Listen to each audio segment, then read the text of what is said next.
Good morning, everyone. We're back live.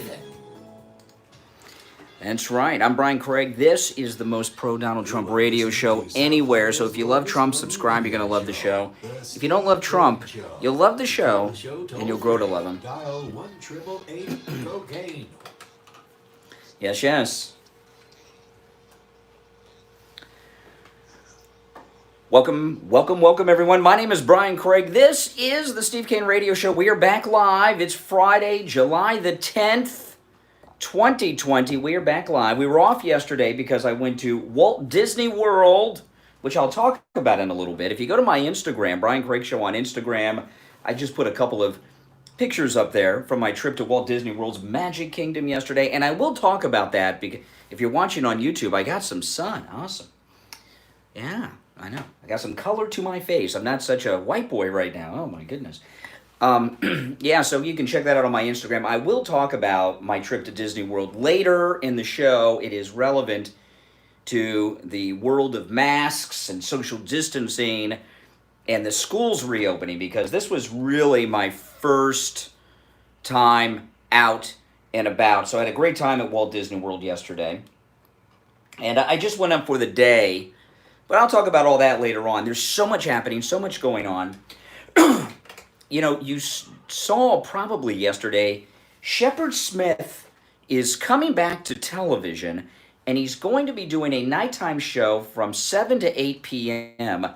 on CNBC. And he vows to do a different type of show, a much different type of show than he has done in the past. You know, Shepard Smith's CNBC debut, it has not happened yet. He is promising to do something. I'll get to that in a minute, see if he can really do it, or if he even intends to do what he says he's going to do. Is this a big, big demotion in your mind? Here he was on Fox News Channel, the number one in cable news. He quit. He quit, which I couldn't quite figure out why he did that. Why did Shepard Smith quit? Was he just so fed up being around all these conservative people that have been there? Because it's not all that pro-Trump over there. A lot of never-Trumpers going on around there. And he quit. He quit because he was ticked off at Trump and ticked off at Trump supporters. And he was expected to... by people, because this has been the rumor for quite some time, that we were going to see him again over at MSNBC, which is not the number one even by far. I mean, they're like third or fourth place or something, right? And when I heard that he was going to CNBC, that was a bit of a shock to me. Going from Fox News Channel to CNBC, that's almost like going back to local television. And you know, Shepard Smith, I used to like Shepard Smith. He was a local reporter here in Miami on the local news stations in Miami for a long time. And he was a field reporter, not an anchor. And he was out there covering everything out on the spot. I'd see him in people's backyards covering stories. And he was amazing as a local reporter. And then when he went to Fox and he did that show with Jane Skinner, the NFL commissioner's wife, I liked him up there. I'm like, oh, this is great. He was here in Miami for all these years. Now he's up there at Fox News, and he was very good for a few years. And then Trump came down the escalator, and he got completely triggered, Shepard Smith, and that was the end of that show being watchable. But he just quit, and he got very nasty. He was so nasty. He was doing this Howard Beale imitation without even knowing it the last year or so of his time at Fox News, and for him to go to CNBC, that's like starting over. So I'm very surprised by that. Let me read a little bit of the story here. Former Fox News anchor Shepard Smith joins CNBC to host new evening news program nearly 1 year after his shock departure. It's been about a year already? And it says here, CNBC announced Wednesday Shepard Smith will return to cable news this fall as chief general news anchor for the news with Shepard Smith, airing Monday through Friday at 7 p.m. Chief General News Anchor. What kind of fake title is that? When he was at Fox News, he was management. He was a news director, management position. So they gave him some title over here to feel important. Chief General News Anchor. Okay. Yeah. We aim to deliver a nightly program that in some small way looks for the signal in all the noise. We're thrilled that Shep, who built a career on an honest fight to find and report the facts, will continue his pursuit of the truth at CNBC, said CNBC's chairman Mark Huffman in a statement. I can remember the first time Shepard Smith went opinion on his program. It was the day of the Boston bombing. The day of the Boston Marathon bombing, I was watching live coverage because the bombing had just happened. We didn't know what happened yet, right? I mean, there was the explosions and all that. And everyone knew what it was. It was you could tell you're watching the news. It's a live event, very high profile event. Everyone knew what it was. It was terrorism. We knew. Not Shepard Smith. And I'm watching Shepard Smith, and this was the first time I can remember him becoming a lib on the air. He says, we don't know what this explosion was. No, we didn't know exactly what it was, but we know what was behind it, Shepard Smith, Shep. But he says, a lot of people don't know this. This was live on the air, and this was just after the bombs went off, and we didn't have a lot of details yet. But the power transformers in Boston are not up high on electrical poles. They're down at sidewalk level, and this could have been an electrical transformer explosion. I heard him say that many times.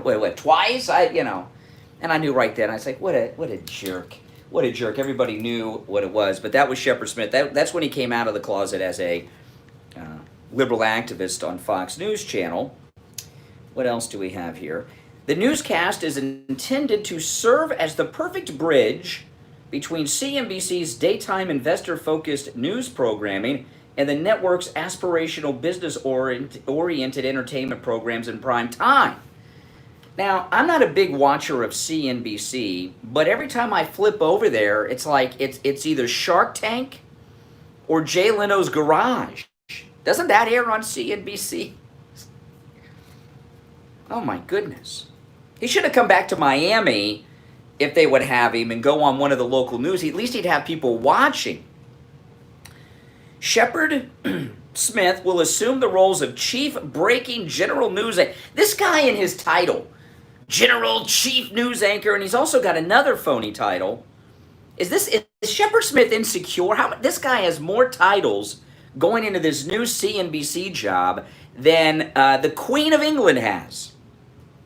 Shepard Smith will assume the roles of Chief Breaking General News Anchor and Executive Editor of the show. Oh, he's going to be Executive Editor of his own show? Who goes to CNBC for breaking news, by the way? If there's breaking news, I mean real breaking news. Not the Fox News sounder coming in. Fox News alert! Ben Shapiro tweeted. No, I'm talking about like real breaking. Who goes to CNBC for that? In a statement on Wednesday, the 56-year-old Smith said he is honored to continue and pursue the truth. Oh, beware of... Liberals are always pursuing the truth, right? He's going to pursue the truth. You know what the truth is? The truth is this is probably a bigger shock to Shepard Smith than it is to us that he could only get on the tiny little CNBC. Both for CNBC's loyal viewers and for those who have been following my reporting for decades in good times and in bad, his new gig comes 9 months after he shocked viewers and colleagues with an on-air announcement saying he was leaving Fox News after 23 years. Yeah, I remember he didn't even tell Chris Wallace and Cavuto. Cavuto came on next. I remember Shepard Smith quit, and then Neil Cavuto came on, and he was stunned. At the time of his departure, reps for Smith and The network insisted the decision to leave was based by the news anchor and only him. However, rumors of a rift between Smith and Fox began to swirl after his resignation came weeks after he openly criticized Tucker Carlson on the air for failing to defend Fox contributor Andrew Napolitano during an interview with Trump legal advisor Joseph DeGeneva. Well, Napolitano is a big boy. He's be a judge. He needs Tucker Carlson to defend his honor. Shepard Smith was also known as one of Fox News' few critics of Trump, which is why the president never appeared on his show. The cable news veteran has served as the host and managing editor for Fox News' Shepard Smith reporting since 2013. He originally started off as a correspondent. Then he became an anchor in 99. According to the Wall Street Journal, which first reported the story, Shepard Smith's news show is due to air at a time slot that has a smaller audience than his Fox gigs, averaging fewer than 250,000 viewers this year. Oh my goodness. Smith will join the network's global headquarters, which is based in Englewood Cliffs, New Jersey. He was broadcasting from New York City. Now he's in Jersey. More details about the new program will be released in coming months. Oh my goodness. How the mighty have fallen. He's fallen further than Glenn Beck. And Glenn Beck's not even on television anymore. Oh my goodness. Shepard Smith. I feel bad for you, Shepard Smith. Now, Shepard Smith has announced how his program will be different. Everyone's different, right? I'm different. They're different. Every radio show's different. Every television anchor's different. Okay. We'll take our break and then we'll come back and I'll tell you how he's going to be different. Now, when I got back from Walt Disney World yesterday, I was checking my emails and my DMs on the Twitter and on the Instagram, and a listener sent me an email yesterday in a panic. By the way, you guys are always welcome to call, and if you have any questions, our call-in line, when the show's over at 9, I forward that to a voicemail. And if you leave a voicemail, I do get the messages. And if you have questions about a sponsor or something, I will call you back. Sometimes people are shocked that I call them back. They're like, oh, you're calling me back, Brian? I thought you'd have like a receptionist. I have no receptionist. I call you back. But anyway, I got a panicked message from a listener yesterday. They got sent home from work. Because they were, they were not feeling well, and their boss said, you got to go home, you got to get out of here and go get tested for coronavirus. And they were calling me, asking me for the information about any lab tests now of Coral Springs and any lab tests now of Boca Raton. So listen. Did some research day before yesterday, Wednesday. Did some research about this, which I'm gonna on the coronavirus testing around town. Any lab tests now of Coral Springs and any lab tests now of Boca Raton are offering the lowest price on COVID-19 coronavirus testing in town. And, depending on which place it is, but it's huge discount, lowest cost. At any lab test now of Boca, at any lab test now of Coral Springs, you get your results in 15 minutes. You walk in, boom, little finger test, that's it. Not that thing that goes up the nose and back to the eye that's so medieval. I can't even believe they still do such things in our medical science level today. But at any lab test now of Boca and Coral Springs, just a little finger test, and 15 minutes later, you have your result, positive or negative. So I gave the listener the information on any lab test now of Coral Springs, because that's the one that's closest to their home.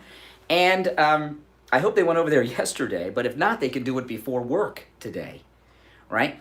Stop in, get the test, get their result. I'm sure it'll be negative, hopefully, and they can go to work again. Boom. And they'll have the test results in 15 minutes. They could take it to their boss and say, I'm COVID-19 coronavirus free, and not even be late to work because they open early in the morning. Any lab test now of Coral Springs, located on the southeast corner of University and Ramblewood over by the Coral Square Mall, If you have any questions, their number is 954-906-5983. 954-906-5983. Any lab test now of Boca, their number is 561-237-5009. 561-237-5009. Any lab test now of Boca is in the Sandalfoot Plaza where the Western Beef is, south of Palmetto Park Road, north of Hillsboro, east side of 441. And again, any lab test now of Coral Springs and any lab test now of Boca. Lots of any lab test nows around. Those are the only two locations advertising on the Steve Kane Show. So you support those locations, you're supporting this program. They have the lowest price on coronavirus testing in town. Anywhere. Anywhere. The lowest price.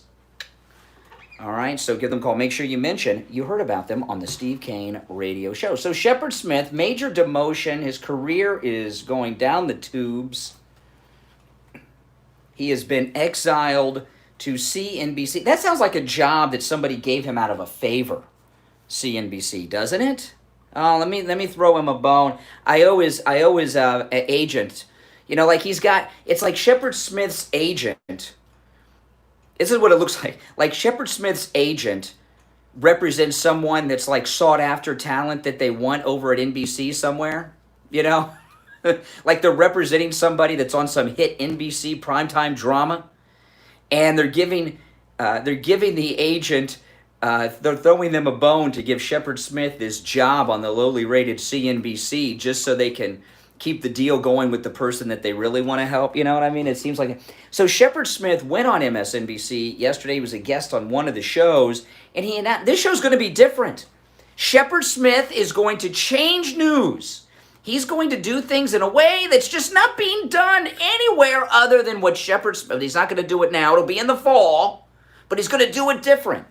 So this is Shepard Smith on CNBC yesterday talking about his new show and how it's going to be so much different than anything else. All that noise out there. This cast that's about news. We're going to have reporters, the great journalists of CNBC and across... The great journalists of CNBC. Who are those people? Does anyone know who the great journalists of CNBC are? Can you name any? I don't know any. That's about news. We're going to have reporters, the great journalists of CNBC and across the NBC family, newsmakers, and experts. And no... Now, does that sound different? That sounds like every other show on TV. Right? No, he's going to do one thing that's different, he says. Listen. Newsmakers and experts, and no opinion. No opinion. No opinion. Right? He's going to get back to hard news. No opinion. You know, this means that this show is going to be the most left-wing show on television. You know, liberals don't think they have opinions. They just have the truth. That's why they always tell you it's about the truth. So, no opinions. Just truth. This is going to be the most liberal news program in quotation marks on cable news. Let's go back. Let's listen to what the rest of what he says. We're going to have reporters, the great journalists of CNBC and across the NBC family, newsmakers and experts, and no opinion. No pundits, nobody telling you what to think or how to feel, what the facts are. I know my family in Mississippi and my partner's family in Pittsburgh want to know what the truth is, what the facts are, and we have a responsibility. Those of us who are so privileged to have a platform, we have a responsibility to tell the truth, to seek the truth, find the truth, and tell the truth in context and with perspective. And that's what we're going to do on the news every night at 7 o'clock, right here on CNBC. I wish we could start tomorrow, but we have to hire some people first. So in a minute. Oh, boy. So this is interesting. They have to hire people for this. To have a real news program. Now, NBC News, they've got the MSNBC that's been around for over 20 years, right? 20 years or so. They've got CNBC, been around a long time. And, of course, they have NBC News, which has been around since the news was on the radio. And they're going to have real reporters. But they have to hire some people first. So is Shepard Smith saying that there are no real reporters at MSNBC, CNBC, or the NBC News division that's been in existence since radio, was created, that they have to find new people. Sounds like he's already insulting his new employers and colleagues and everything else. Oh my goodness. Oh. You know who could use a job? You got to hire people. There's a guy who used to do some news reporting at NBC you could bring back. How about Matt Lauer, Shepard Smith? How about that? Oh my goodness. And it's all going to be the truth because we're obligated to tell the truth. And the truth is that Donald Trump is all of these terrible things. And if you don't like the truth, well, go watch my former network, Fox, where they don't give you the truth. Here, we give you the truth. Everything Trump says and does is wrong. Yeah. Oh my God. I can't wait. And he, oh yeah, oh boy. All right, our number toll free, 1-888-GO-CANE, 1-888-465-2631. On Wednesday's show, Richie the bus driver called in. I know, shocker, right? Right? Yeah. No, Richie the bus driver called in and asked me to do something, and I did it. He said, you got to go watch this YouTube video with Michelle Malkin talking about Charlie Kirk and Ben Shapiro.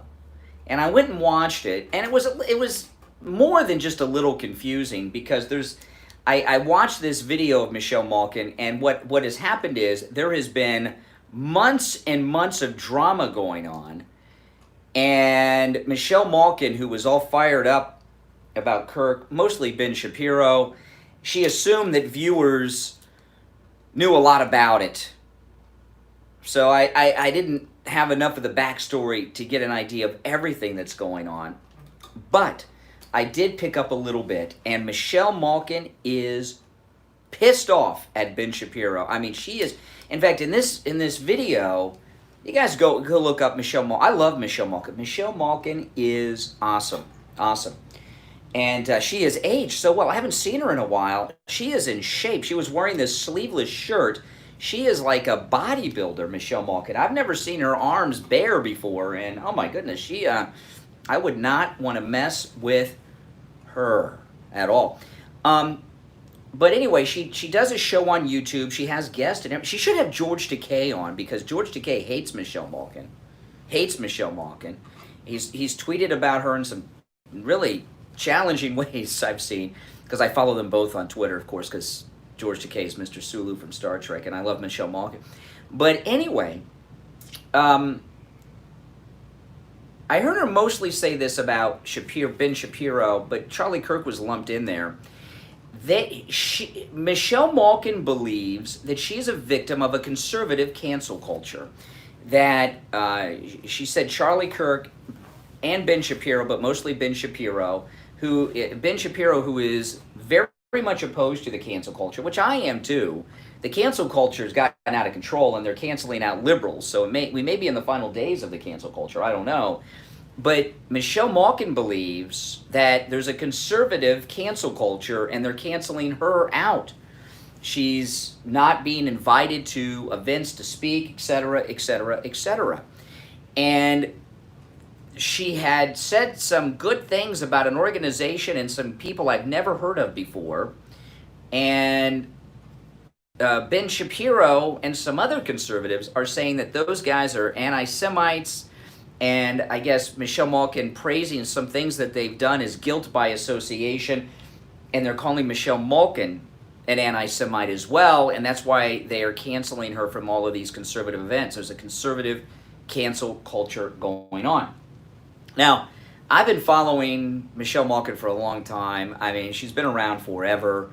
Michelle Malkin is no anti-Semite. She is a very strong conservative thinker, a conservative activist. She's just an all-around conservative. She is no anti-Semite, but she's been labeled that. Now, I don't know. Now I imagine that even before this happened, Michelle Malkin did not like Ben Shapiro, because I think Ben Shapiro is probably, out of the mainstream conservatives that are out there, he is probably the most unlikable conservative there is. And Ben Shapiro has really, in the last couple of years, since he's really blown up in popularity. And I don't like the guy. I do listen to his podcast once every week or two or three. I don't listen to it regularly, but I do tune it in from time to time. I don't like the guy. He talks so fast. He could do very well as an auctioneer if he ever wanted to get a job as an auctioneer at the livestock markets or something. He would be very good at that, where they talk really super fast. Not those snooty art auctions where they talk slowly, with the Boston Brahmin accent and all that stuff. But Ben Shapiro, from what I took from Michelle Malkin, and again, I'm very confused about this. I might reach out to Michelle Malkin and have her ask her to come on the program. I don't know. I'll see. If you watch her video that she did talking about Ben Shapiro canceling her out, she was so livid she could hardly speak, and her body was quivering. She was so filled with rage. Michelle Malkin. It looked to me that Ben Shapiro, of course, is very full of himself. I think most people will agree with that. He has a bigger ego than even Sean Hannity.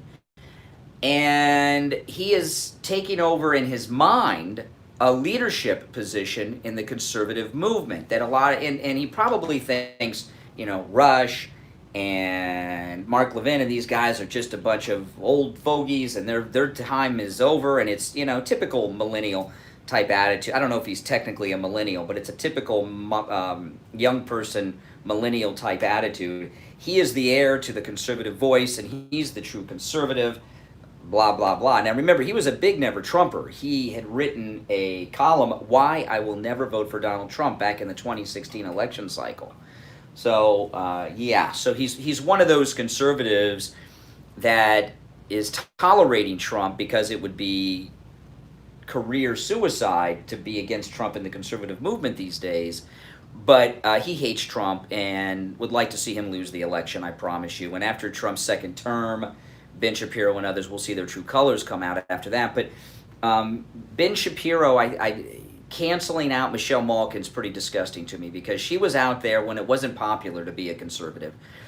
And I don't think he wants anyone else around. I think he's the voice, he's the vision, he's the look, he's the, he's the heir to all of this. And I think that he is going to be canceling out others. He wouldn't view it this way, of course. People, when they do these things, have rationalizations. But there will be others in the conservative movement canceled out by Ben Shapiro if he can, because he thinks he's the true conservative, and others are not, like Michelle Malkin. So I did go and watch that video that Richie told me to watch. All right, 32 minutes after the hour, we're back here live. It's Friday, July the 10th, 2020. We'll take our bottom of the hour break and be right back. Don't go anywhere. All right, stay tuned. The Siegel Law Group, my good friend Barry Siegel. Barry, how are you doing today? Good morning. I'm having a great morning. How are you? I'm having a great morning and looking forward to our breakfast next week. Me too, Steve. Always look forward to seeing you. Today I want to talk about a... Good morning, everyone. Good morning. Thanks, Jack. ...estate plan that doesn't necessarily have to deal with your assets. It has to You do have with your mic set up at the normal... Is it loud?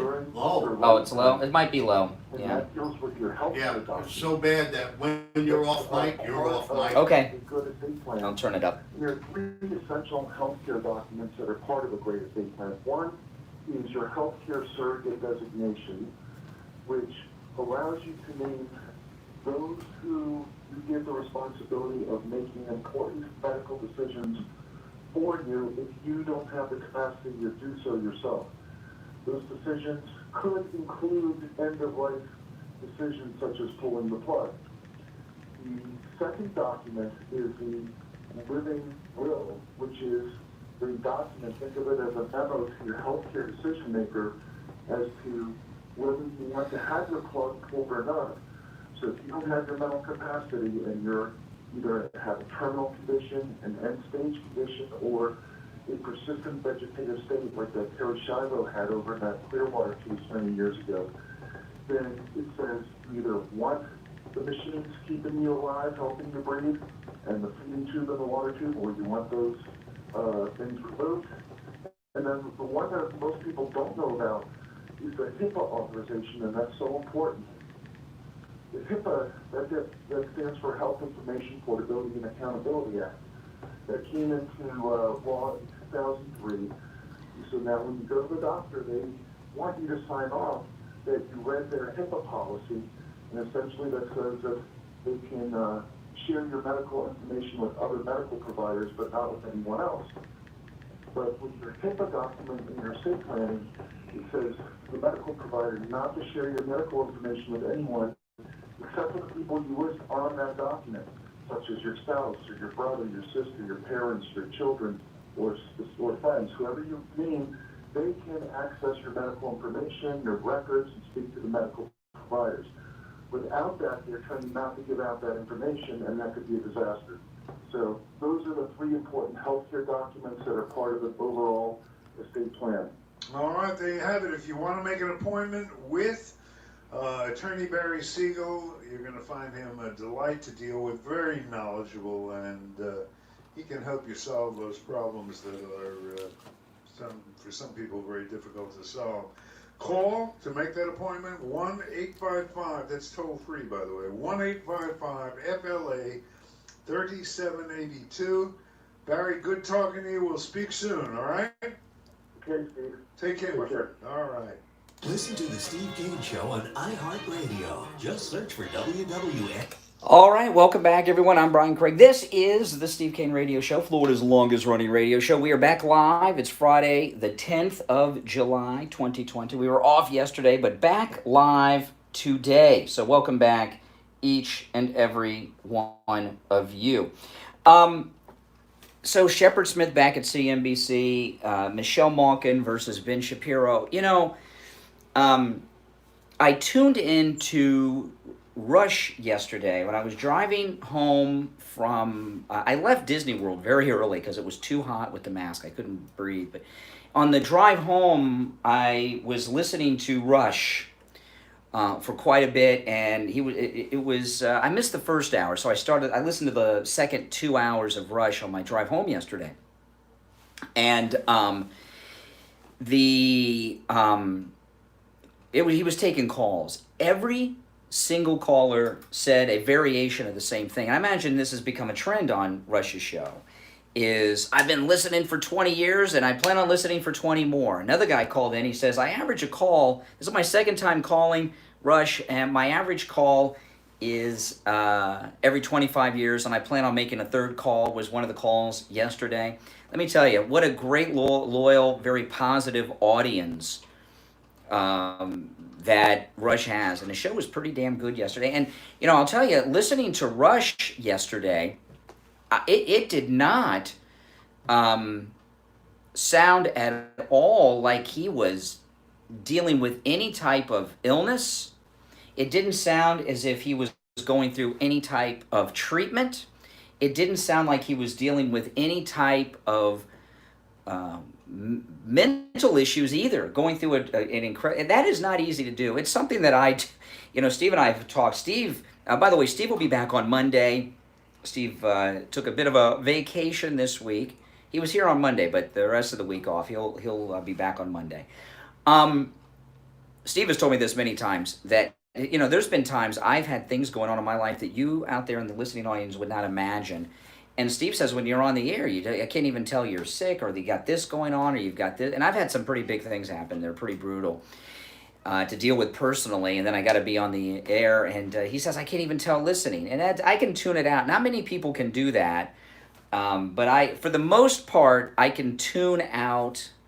There's a couple of things that if they happen, it's a little more difficult. But for the most part, I can tune it out. And Rush yesterday just sounded like I was back in, it was 93, 94 Rush, which is really an amazing thing to do. And I don't know how he's doing it, or what he's doing, or everything that he's going through, or anything. But, you know, he is just doing a wonderful job on the air, Rush Limbaugh, and I think that is great. And his very loyal audience, and you've got this, they're like a bunch of piranha, bunch of sharks circling. You know, they're going to be the next Rush Limbaugh. No one is going to be the next Rush Limbaugh. He's a very unique person, and who did something very unique. And, you know, there's a lot of people that do similar things, you know, but, all these guys, they think they're going to be able to take those millions of listeners that he has every week and turn them into theirs. And not only is that not going to happen, because none of them are at that level, but the Rush Limbaugh audience, I don't think they would appreciate someone coming along thinking they're going to be the next Rush, if that happened anytime soon. But I was pretty impressed with how well he sounded yesterday, and that is very good. That's very good. I hope things are going very well with him health-wise. You never know. You never know. But it was pretty refreshing listening to him yesterday. I was just listening because I was in the car, and I thought, let me listen. And I listened to that 2-hour stretch, the second and third hour, and if I did not know that he had this cancer issue and he's going through some pretty severe treatment, if I didn't know it, I wouldn't have been able to tell by anything that happened on the program. Even the callers that say, I plan on listening for 25 years, I'll call again in 25 years. I would have just thought, hey, they're loyal and they're going to be around in 25 years. I wouldn't have even understood what they were referencing because he sounded so well on the program yesterday. Now, I went to Walt Disney World yesterday. And if you go to my Instagram, Brian Craig Show on Instagram, I put up a few pictures of Walt Disney World yesterday. Now, this was the first day it was open to the public. And it was a day for annual pass holders. I have an annual pass. That's why I go so much. I don't have to pay. It's very cheap if you're a Florida resident to get annual passes to Walt Disney World. They're not very expensive at all, and I pay it on a monthly basis, so it's really not even hardly anything. And I went yesterday, and if you go and watch, if you go and look at the pictures I put on Instagram, it was a ghost town. There were so few people there. It was eerie, and in fact, it was hot as hell. And when I left, it said it was 88 degrees. But the heat index had to be about 110, and they make you wear the masks everywhere except in some designated areas. And I left much earlier than I planned on leaving because I couldn't handle the heat with the mask any longer. I was just dying. But there was no one there. I mean, it was... the closest I've seen, I've been to Walt Disney World after the park has been closed before, like a couple hours after the park closed in the evening. But that's different. Everything's shut down. When I was there yesterday, everything was open. All the rides were open, and it was empty, except for one thing, which I'll tell you about in a minute because there's a bit of a controversy going on. And it was really eerie. And when I was leaving, I was on Main Street, USA, where that big thing there. And it was just empty. There were more employees than people in attendance. And pass holders that, like me, it didn't cost us anything to go yesterday, right? Because we already have the passes. And part of the annual pass is you don't even have to pay to park. And it was empty yesterday. And it was something I've never experienced before. And I was on Main Street. I'm like, what's going on? What's going on? And it was really almost like scary. It was strange. I couldn't figure out what not just that there were so few people. And then I realized there were two things. One, because there were so few people, there was no noise. There was no noise. And there was no chatter, because usually there's crowds. And there was no chatter. But that wasn't all of it, and I couldn't quite figure out what was going on. And I realized there were no children. I would say to you that there were some little kids, a handful.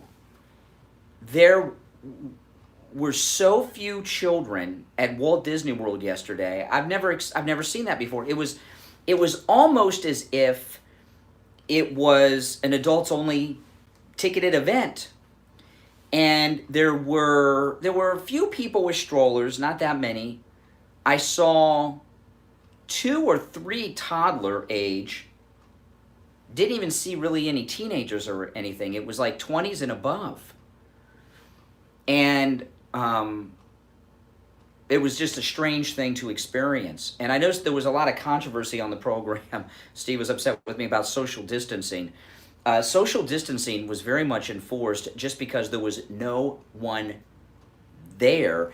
And the way they're doing things with social distancing is so odd. Everything is social distanced. Like, I had to get into an elevator to go on this one ride, you know, and the only people allowed in the elevator are the people that are in your party. You know, and when you go on rides, oftentimes you'll have the whole car to yourself. And like I know, you know, and in the monorail, the only people allowed in one of the cars on the monorail are people in the same party. So there's no, I mean, the social distancing has gotten, it's pretty strongly enforced. I guess there's a lot of very liberal, snowflakey kind of people running Walt Disney. But it was very strange. I don't know how long they can do that, because they're not only are they not making money, they're losing boatloads of money. But I did make I did vlog it yesterday. I did make a video of it yesterday on my other YouTube channel where I do all my Disney stuff, and I'll put it up on my Twitter later sometime during the show today, and you guys can watch it and get a little taste of it. Someone in the chat said, well, maybe kids don't have the annual passes. No. Families buy them for the kids, and you know the kids are out of school, and yesterday was a Thursday, so there's a lot of parents out there that have nothing to do with their kids, and it was the first day Walt Disney World was open, and there were no children there. So what I was wondering was, why were there so few children? Are people afraid to bring their children? And I was wondering how that would play into the reopening of the schools. Because, you know, the governor of Florida, Ron DeSantis, I'll play a clip later, but he was really talking about the schools have to reopen, and they do. You know, we already lost one school year. We can't lose another. You know how many kids have graduated high school this past year who took no final exams, who didn't complete the necessary credits to go off to college and everything? I know they did some distance learning. That's all for show. You know, we can't have another year of that. You know, this at-home learning is not the same level of learning you get in a classroom, you know, and I'm wondering, when the schools reopen, as the governor and the president are pushing to do, is it going to be like Walt Disney? Is there going to be a big movement not to send kids back to school? Let's hope not. All right, let's take our break. We'll be right back.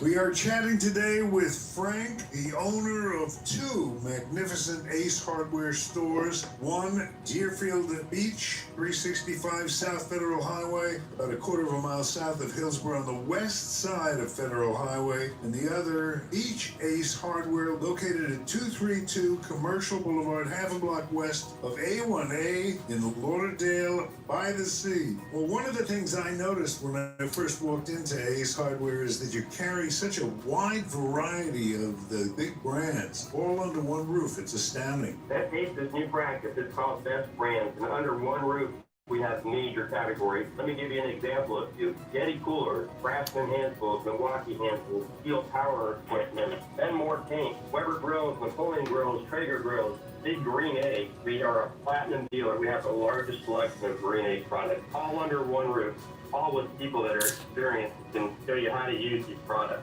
There are lots of Ace Hardware stores, but there are only two that are advertising with the Steve Kane Show. We're talking about the Deerfield location, a quarter of a mile south of Hillsborough Boulevard on the west side of Federal, and of course the Beach Ace Hardware, located at 232 Commercial Boulevard, a half block west of A1A in Lauderdale by the Sea. Very, very special locations. Be sure to mention Steve Kane sent you. Are you between the ages of 18 and 60 and have thought about getting life insurance but never had the time? Or thought life insurance was too much work? Well, now is the time. Life insurance has changed. People are living longer, so rates are being reduced. These new life insurance policies also have living benefits, which means the owner can accelerate a portion of the policy's initial death benefit should the insured become critically, chronically, or terminally ill. And the majority of applicants get approved without a medical exam and simplified underwriting, which means you're approved even faster. Iowa advisors can still assist anyone Well, from whatever. ages of 60 to 85 That's with not the life case. insurance. Call Debbie and her team to learn more. 954-753-8080. 954-753-8080. Listen to the Steve Kane Show on iHeartRadio. Hey guys, welcome back. I'm Brian Craig. This is the Steve Kane Show. Ace Hardware Deerfield, Beach Ace Hardware, great sponsors here on the Steve Kane Show. I just learned this morning. This is great information, and I'm glad that I found out about it this morning so I can tell you guys on this Friday morning. You know, they had a 4th of July sale at Ace Hardware Deerfield, at Beach Ace Hardware. Listen to this. The 4th of July sale is still going on through the weekend. And I couldn't even begin to, if I went through the list of everything that is on sale, it would take me probably till 9 o'clock, and I still wouldn't be done. But yeah, the 4th of July sale at Ace Hardware Deerfield, at Beach Ace Hardware, is in effect through the weekend, and it's a great time. I'm on all kinds of things. So it's a great time to head on over to Ace Hardware Deerfield and Beach Ace Hardware. By the way, they have the masks that you were looking for in stock. They now have Benjamin Moore paints, which are spectacular. So the 4th of July sale still in effect. Ace Hardware Deerfield, Beach Ace Hardware. Mention the Steve Kane Show when you stop in. And I want to thank everyone out there for supporting our sponsors. You know, and Steve and I both appreciate that you use and support our sponsors. You support this program, and we do appreciate all of you who support our sponsors very much so, and so do our sponsors. Okay, they appreciate you as well. All right, again, my name is Brian Craig. This is the Steve Kane Radio Show. So anyway, the schools. Let me see here. Governor DeSantis yesterday was talking about reopening the schools. Here he is. And Walmart and Home Depot, and look, I do all that, so I'm not like looking down on it. But if all that is essential, then educating our kids is absolutely essential. And they have been put to the back of the line in some respects. Florida's done a better job with distance learning, I think, than any other state. But I'll tell you, there's a gap here. There's big gaps around the country, and we need to put them, give them the opportunity to go in person. I can say as a parent, I have a newborn, I have a 2-year-old, I have a 3-year-old. They're not old enough to go to school, so obviously they won't be in kindergarten or anything coming up. But I would not hesitate putting them in terms of the risk. Because okay, so he wouldn't hesitate putting his kids in school. I don't know what I would do if my daughter was in public school still. She's signing up this week for her college classes, and she's doing distance learning. My daughter, I would not probably send my kid to public school in August, and I know, as a conservative, I'm telling you what I think I would do. I don't really know because I don't have a kid at that age to deal with. And I think a lot of parents are that way. Now, the thing is about school, though, is parents need school so they have somewhere for their kids to be while they work. Childcare is expensive. It's hugely expensive. I mean, it's unaffordable, daycare and everything. I mean, for a lot of people out there, the cost of daycare, it's not even worth working if they have to pay for daycare.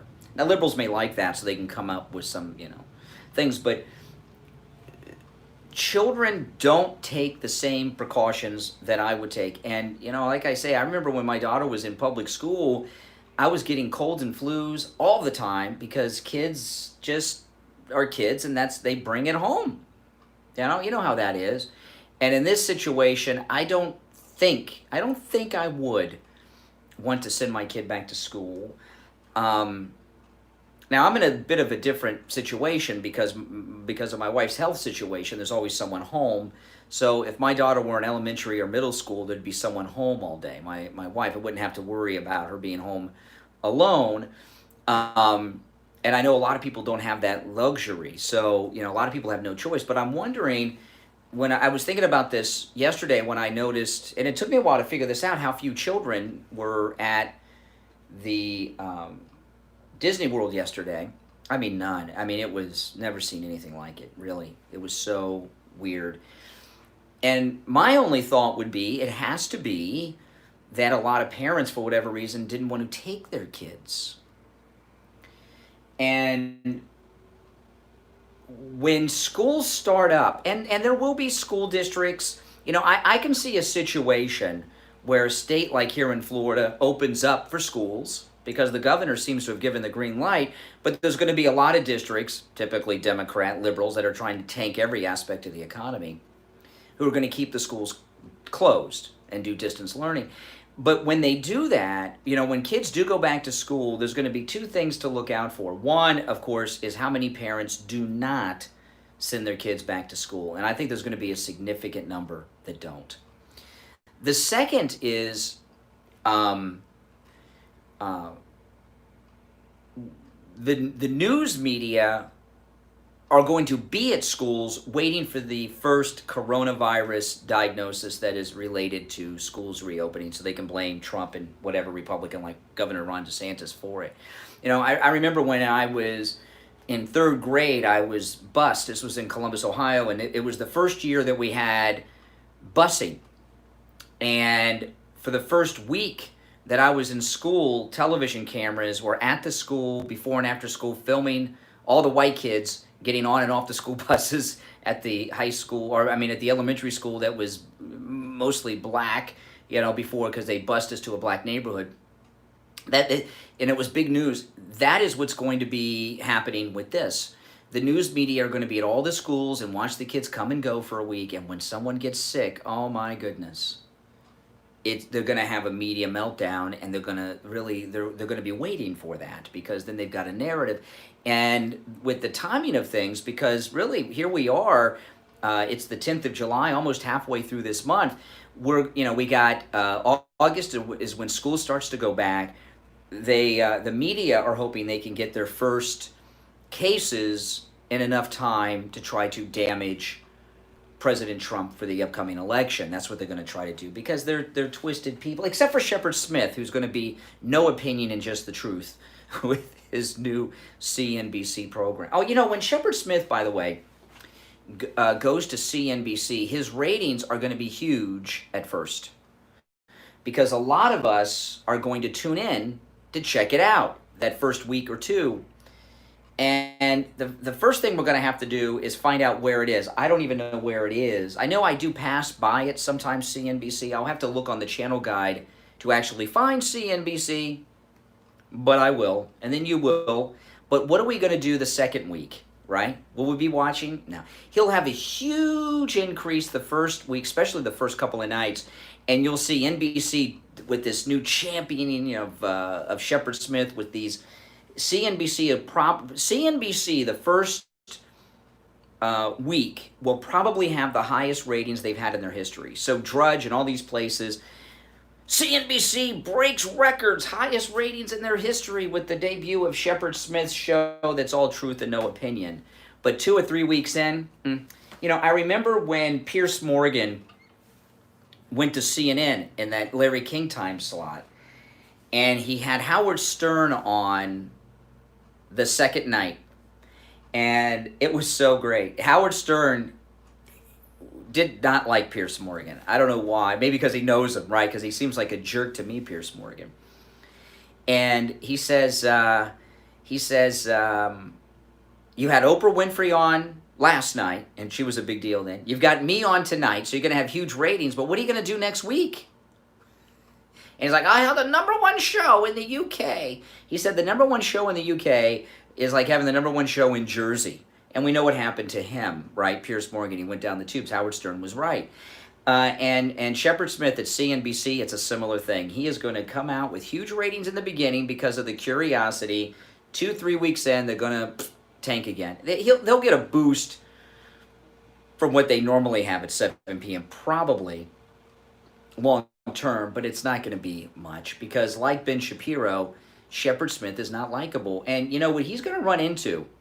He doesn't realize this yet, but being over at Fox News for 23 years, even though he was known as a liberal and he's out of the closet and he's got a partner and he's got, all these things, it's still like having the scarlet letter. Fox News is like going around with the scarlet letter in liberal circles, and they're not going to want much to do with him. All right, listen, we're coming up on the top of the hour. It is Friday, the 10th of July, 2020. It's 7 o'clock in the morning. We'll take our break for the top, come back. So much to talk about, so much to get into. Your calls are welcome at 1-888-GO-CANE, 1-888-465-2631, 888-465-2631. All right, 1 hour down, 2 to go. We'll be right back. 0.3 FM, 96.9 FM, 103.9 FM, and AM 1470. WWNN Pompano Beach is the Florida Money Talk Network. Dr. Matez, we talk about charisma. Hormone replacement pellet therapy brings back a lot of things in people, and one of the things I think it brings back is charisma, because I've met many listeners that are patients of Dr. Matez that I've met before they were patients of Dr. Matez, and I notice a big difference. And one thing I notice is a lot of confidence in guys after they start hormone replacement pellet therapy. I agree with you 100%, Brett. Yeah, Get your mojo back. It's really It changes your life. It changes the way you view the world. But you know how I put it once? This was years and years ago. Looking at the world after having the hormone therapy, and you look at the world, and the world is like a technicolor, and when you give up the hormone therapy, it's like watching the world in black and white. It's just an amazing... What's the name of that? I forgot the name. You guys can be my Google. What's the name of that physicist that couldn't speak, that was in the wheelchair, that was very famous? They made the movie about him. I forgot his name. You know who I'm talking about, right? Black and white type of existence. A lot of people. Everybody's different. But when you get your hormone levels, I cannot remember his name. You get that vigor back. You feel good. Suddenly things are very bright and colorful. And I experience this myself, and I see it on listeners, is I'll see a guy, and he's like... Yeah, Stephen Hawking. Thank you very much, Greg. Stephen Hawking. And with hormone replacement pellet therapy, he seems like he's standing up strong, confident, 10 feet tall. What is it about hormone replacement pellet therapy that does that to guys? I believe it's because you're putting God's nectar back into the body, basically. God gave us testosterone in particular to give us energy and strength and endurance and muscle mass. It's what makes not just men, it's what makes people. And a lack of it takes all of those things away from you. So we'll meet with Steve Kane listeners at no charge? Always. What is the number they can call to make that? Thank you very much, Stephen Hawking. 561-953-5490. 561-953-5490. The Steve Kane Show is brought to you by attorney Barry Siegel at the Siegel Law Group. Veterans and spouses of veterans, you may be entitled to benefits that you are not aware of, including long-term care benefits. Call attorney Barry Siegel at the Siegel Law Group and find out what benefits are available to you. With offices in Boca Raton and Fort Lauderdale, call toll-free 1-855-FLA-3782. 1-855-FLA-3782. You are listening to South Florida's longest running radio show, The Steve Kane Show.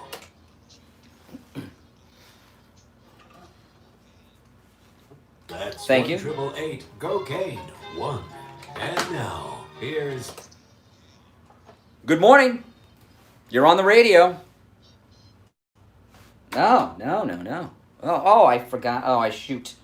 Sorry, guys. Now I wondered. I had a phone problem. Hold on, I got to fix our phones because people were calling, and then I got some messages saying, Brian, I can't get in. Yeah, okay, hold on.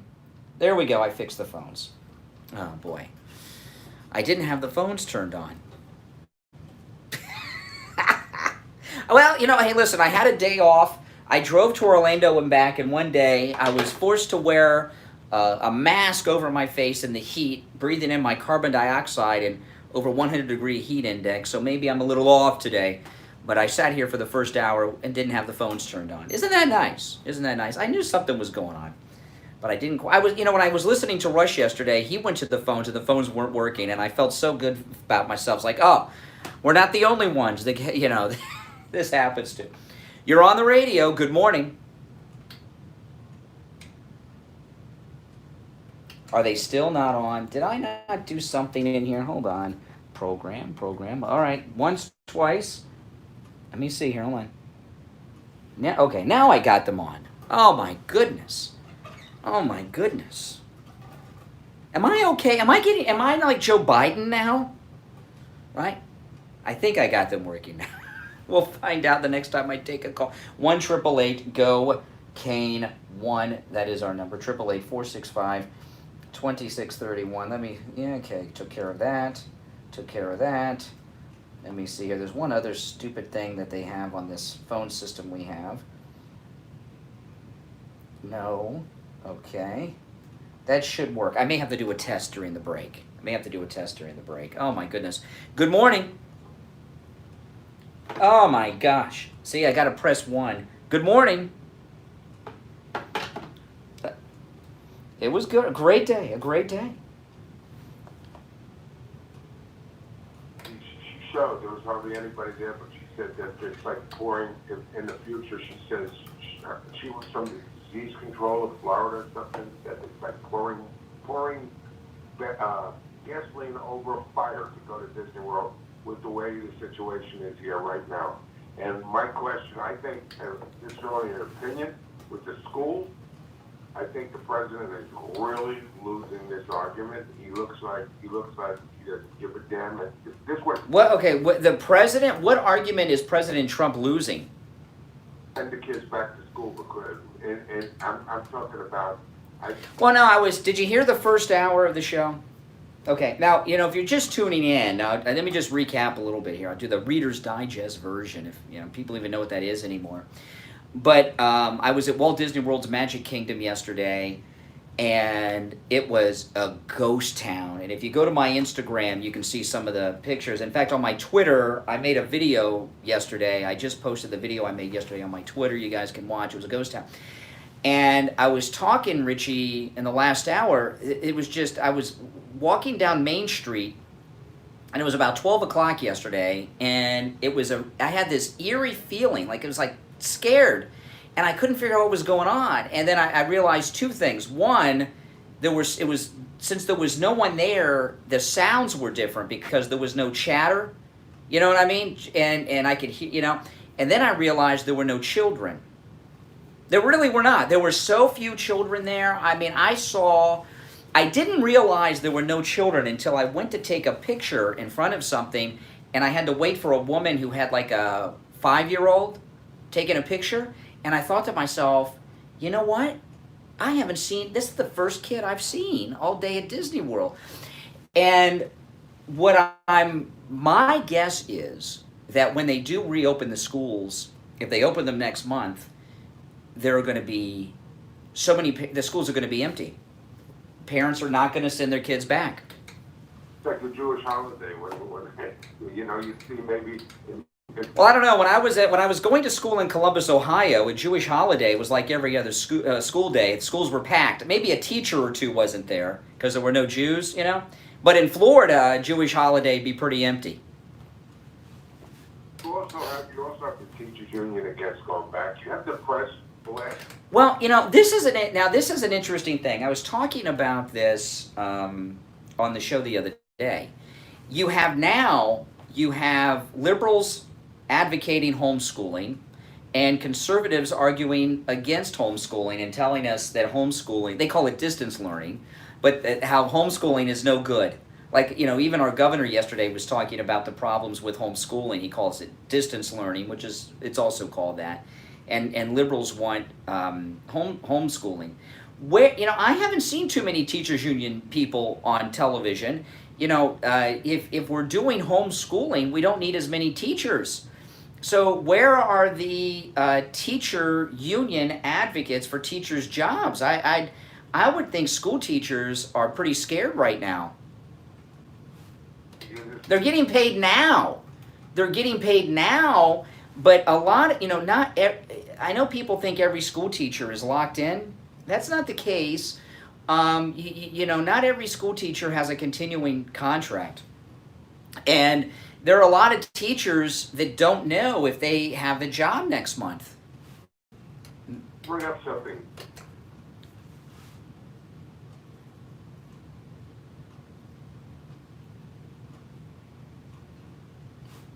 kid that they did the same thing to, and they got arrested for hate crime because they. Well, by the way, Rich, appreciate the call. You know what de Blasio did yesterday was he's trolling Trump. He's trolling Trump. To even take part in, and I was listening to, I think it was, I don't know if it was Hannity or Rush, because I listened to both yesterday on my drive home from Disney World. It was either Hannity or Rush who were talking about how New York is shut down. I think it was Rush.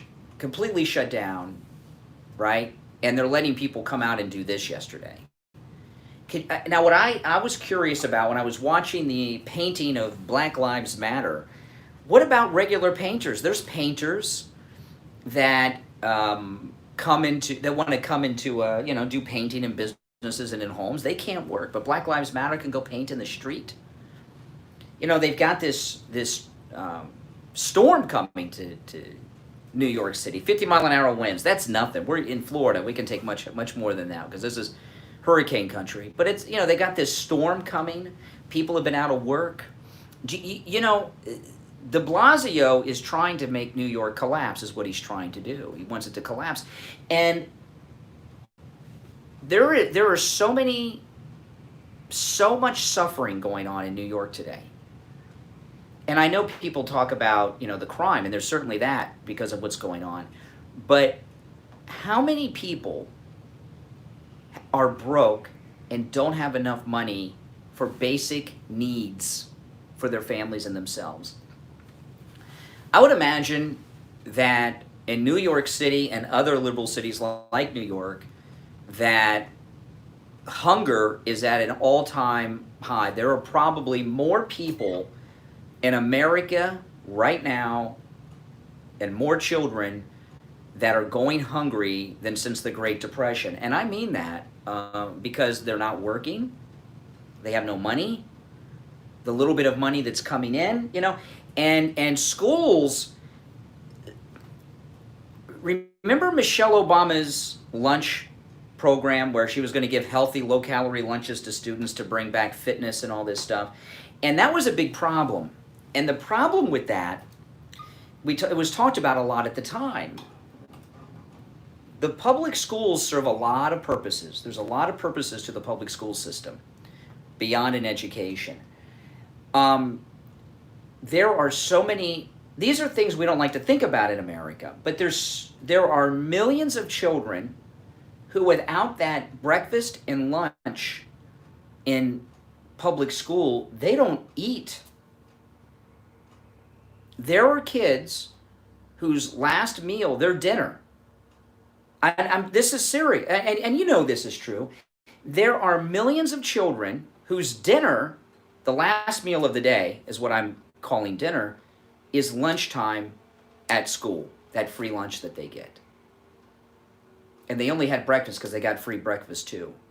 How many millions of children are dealing with malnutrition right now because they're not in school? And I know some schools have said, well, we're opening up the cafeteria and all the free lunch kids can come in for breakfast and lunch still. Well, okay, but a lot of kids don't want people to know that they're on the free lunch program.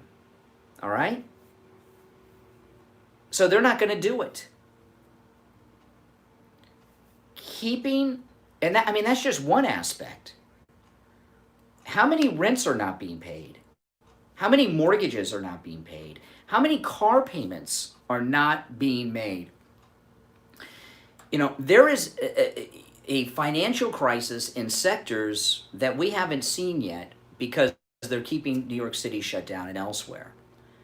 And the mayor is going out there painting graffiti, trolling Trump in front of Trump Tower. This city has to open. That state has to open. This country has to open. And as reluctant as I would be to send my child back to school, I'm not going to lie to you and tell you, I'd send my kid back to school. That's right. I'm like Lieutenant Dan in the hurricane on the shrimp boat in Forrest Gump. You know what I mean? I'm up here. I'm not going to tell you anything that's not true. I would be very reluctant and probably wouldn't. But the schools need to reopen. Not just for those kids that are not getting their meals. See, the biggest opposition to Michelle Obama's lunch program was that kids were losing calories that they desperately needed. They couldn't eat lettuce and beans and be full all day. Okay, so we need kids back in school for a lot of reasons. And, not everybody that works at the school is a teacher, but, there are other people that work at the schools that are parents, people that we talk about lunches, people that work in the cafeteria. Maintenance people. What about the bus drivers? And the people that work where the bus drivers, there's such, the schools, I don't know what percentage of the economy schools are, okay? I don't know if anybody's even tried to measure it. What about crossing guards? Crossing guards, they don't make a lot of money. They work a little bit in the morning, a little bit in the afternoon. They're not doing it for fun. They do it because they need that little extra money that they make. I don't know what percentage of our economy the school system is, the public school system is, but it's a big part of it. More than we probably realize. And like I say, I don't know if anybody's ever done the calculations, everything around schools that, I don't know. You can't keep this country shut down until no one gets sick again. It's just not going to happen. And reality is, this is going to be here for a long time. The Democrats are never going to let us get out of this coronavirus shutdown. I heard Fauci. Doesn't Fauci sound like he's got to clear his throat all the time? But Fauci was saying yesterday, instead of a shutdown, states need to slow down the reopening or pause the reopening. Well, it's easy for him to say. He's still getting paid his full-time salary. His staff are still getting paid. If he was in a profession that and they weren't getting paid, and the people around him weren't getting paid, and they weren't able to buy food for their kids or pay their rent or car payments or mortgages, it'd be a whole different thing. Whole different thing. You'd see a whole different attitude coming from some people. And I see these rich actors, stay home, stay safe, doing my part. These are people that are wealthy and living off of residuals. Stay home and watch Netflix all day. Yeah, sure. Every time you watch you binge watch their show, they get residuals. That's stupid. They know what they're doing. I know what I'm doing too. After the show, I'm heading over to Champagne Automotive Repair in Boca with my daughter's car. They don't even know this yet, unless they're listening, but I'll be over there. My daughter's car, the motor in the passenger side window is malfunctioning. It's not working. And yeah, I know that's a big deal. And I'm going to head over to Champagne Automotive with my daughter's car right after the show today, and have them take a look and diagnose and repair it. And yeah, I know. Champagne Automotive Repair, they will never do a repair on your vehicle that your vehicle does not need. I've been dealing with auto repairs since I was 17. That's when I got my first car. And you know how it is. I go to a lot of these places. Sometimes you'll get a mailer in the mail or some email from someone, one of these shops around town, and they give you such a great price on an oil change. In fact, the price is so good, they're probably losing money on the oil change. And I've been to these places. You know how it is. They get your car in there for the oil change. They put it up on the lift. And next thing you know, the salesman who's trying to act as if he's a mechanic or something, goes through this whole laundry list of things that he tells you that your car needs. They do these, they give you these cheap oil changes to get you in there to tell you need everything under the book done to your car. It's a gimmick to upsell you into all these things that you may or may not need. I don't know. But you take their word for it, right? Because they're the mechanic. At Champagne Automotive Repair, that's not going to happen. They will never do a repair on your vehicle that your vehicle does not need. Okay? And their prices are very, very reasonable. I know a lot of you have been going into Champagne Automotive. Thank you for that.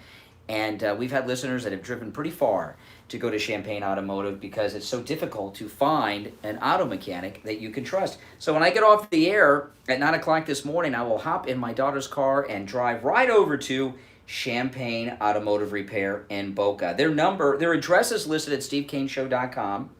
And here's the number, 561-245-8101.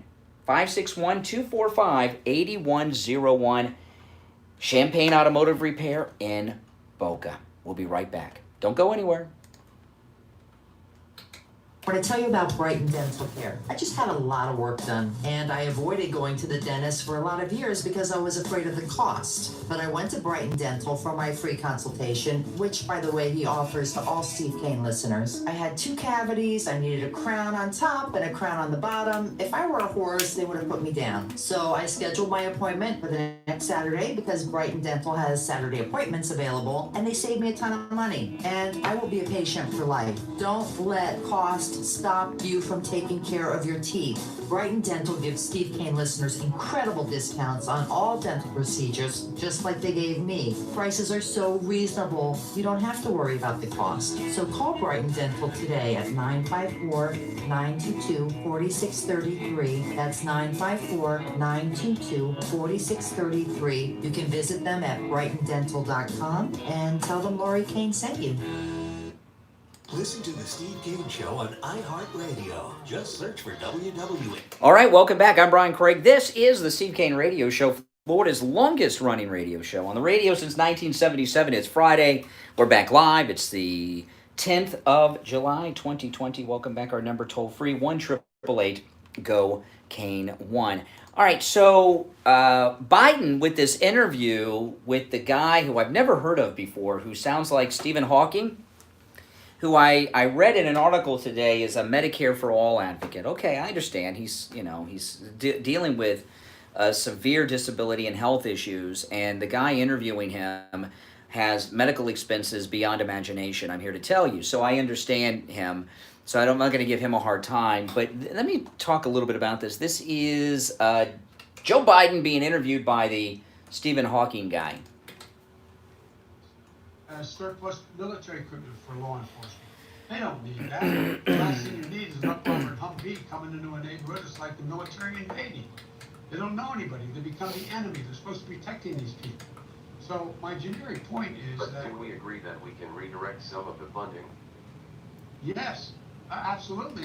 One of the things that... This thing, before I get into the content of Biden, this isn't really, I don't know who this person is. I'm told he's a liberal. He's a Medicare for all, Medicaid for all advocate. Okay. He's an amazing individual because he's confined to a wheelchair. I don't know what his conditions are.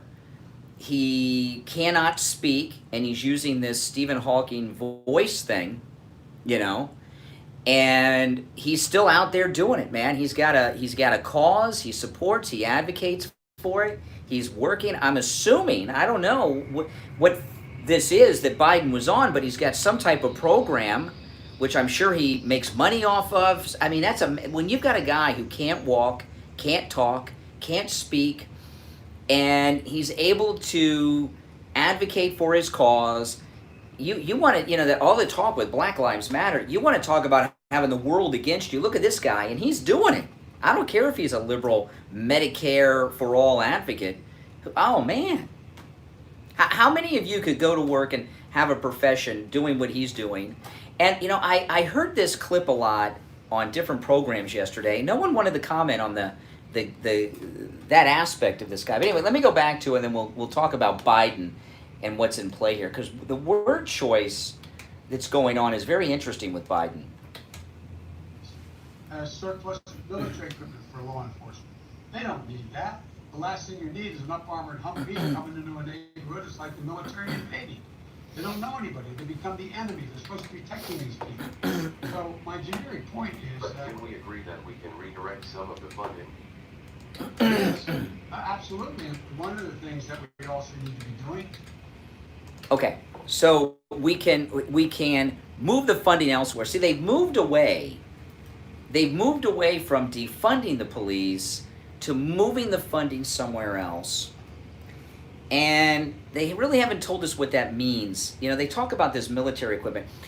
After 9/11, okay, and this has continued, but after 9/11, there was a move to give police departments equipment to deal with the terror threat.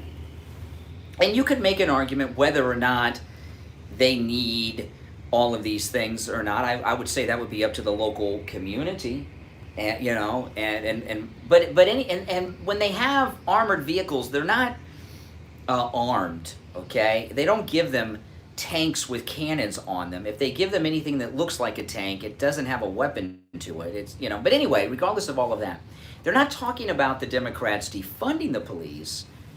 They want to allocate the money elsewhere. Now, one thing you never have to worry about is the government not having enough money. Even local government. How many dog parks are in your community? We have so many damn dog parks, and those dog parks cost a lot of money. They're always out there maintaining them, and they've got special people that come out to clean them and keep the lawn mowed. And how many public libraries? We have in my neighborhood 2 public libraries that are about a mile, maybe 2 miles apart at the most. What's the cost? Who even uses the public library anymore for books, right? But we got 2 of them right there. The government always has plenty of money.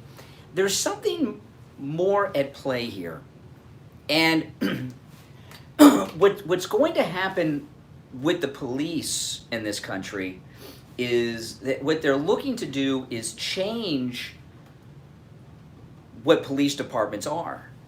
Right now, police departments are about catching criminals and arresting criminals. What they want to turn it into is into a social worker-like department. They're not out there enforcing the law. They're not out there arresting people. They want to turn them into social workers. And we all know about social workers. They'll all be left-wing social justice warriors, and that's what they're going to do to their police departments. But I'll tell you this: we've seen these votes of different communities where they voted to defund the police, right? Like, I'm not saying, have they actually done it? Oh, they voted to do it, but have they done it? Has anyone actually done it yet? Even in these liberal towns. And when they reallocate the money, where's it going to go? What you're going to find, I think what they'll probably start doing is they'll have a separate agency or do it within the police department where they will have these social workers, social justice warriors answering calls with police officers to supervise the officers, right? And also keep an eye on the officers. What you're going to have are really advocates for criminals on patrol with law enforcement. That's what you're going to have. This case of Minneapolis, there was some new information that came out on it that he refused an order 10 or 12 times to get out of the vehicle. That was new. And of course, Brooks in Atlanta, who beat the tar out of the cops and stole the taser weapon, there's going to be acquittals out of that too. But they're not talking about what they plan on doing. And it's so interesting that they've moved on from defunding to allocating the money elsewhere. And that's what's going to happen. I've been, I remember Steve and I once went to, I don't want to get into the details of who it was and what it was, because I don't want to hear from any of these jerks anymore. But Steve and I went to one of these citizen police committees, a committee that oversaw police and police activities. Everyone on this committee was appointed by a local elected official. And Steve and I went to it, and it was all liberal activists, hardcore activists, who hate the cops. And the cops, they hate the cops because they're doing things that you're not supposed to be doing. Okay, like I remember one time, those of you that go way back on the Steve Kane Show, this is the longest running radio show in Florida, as you hear me say all the time, right? And this show has gone through a lot of transformations. There was a time when there were swingers clubs that advertised on the Steve Kane Show, adult video stores and things like this, really classy stuff, right? We don't do that anymore. I know. Can you imagine? It's true. It's true. And I remember there was one person, that we were talking. This was off the air. This was someone who was involved in the local adult industry. I don't want to necessarily say how, but they were involved in the local adult industry in a legal way, right? They were doing something that was legal, but it was in the world of adult things, and I get, like strip clubs and adult video stores and things like this. And they were telling us how the cops are always harassing them. The cops are always bothering us and all this stuff. And we're not doing anything illegal, but they're always harassing us. Well, the reason is they don't want people that are in the adult sex business, even though it's legal, in the community. So they're giving you a hard time, hoping you'll move to another city in the community and keep doing your legal business in the adult industry. And they hated cops with a passion. And when Steve and I went to this police citizens advisory meeting for something, I remember some of the people, I was in shock at some of the people that were on this advisory committee. It's been a long time, but I can't remember all of them. I remember a couple in particular, and they were people that were doing things or involved in things that may be legal, but people don't want them in their town or their community or their city, and cops don't want it around and and give people a hard time sometimes. You know what I mean? And they hated cops, and that was on the police advisory committee. So what you're going to find with this defund the police movement, they're not going to defund the police, okay? Because the Democrats, they don't think they have enough money for the government. They always want more and more money. So they're not.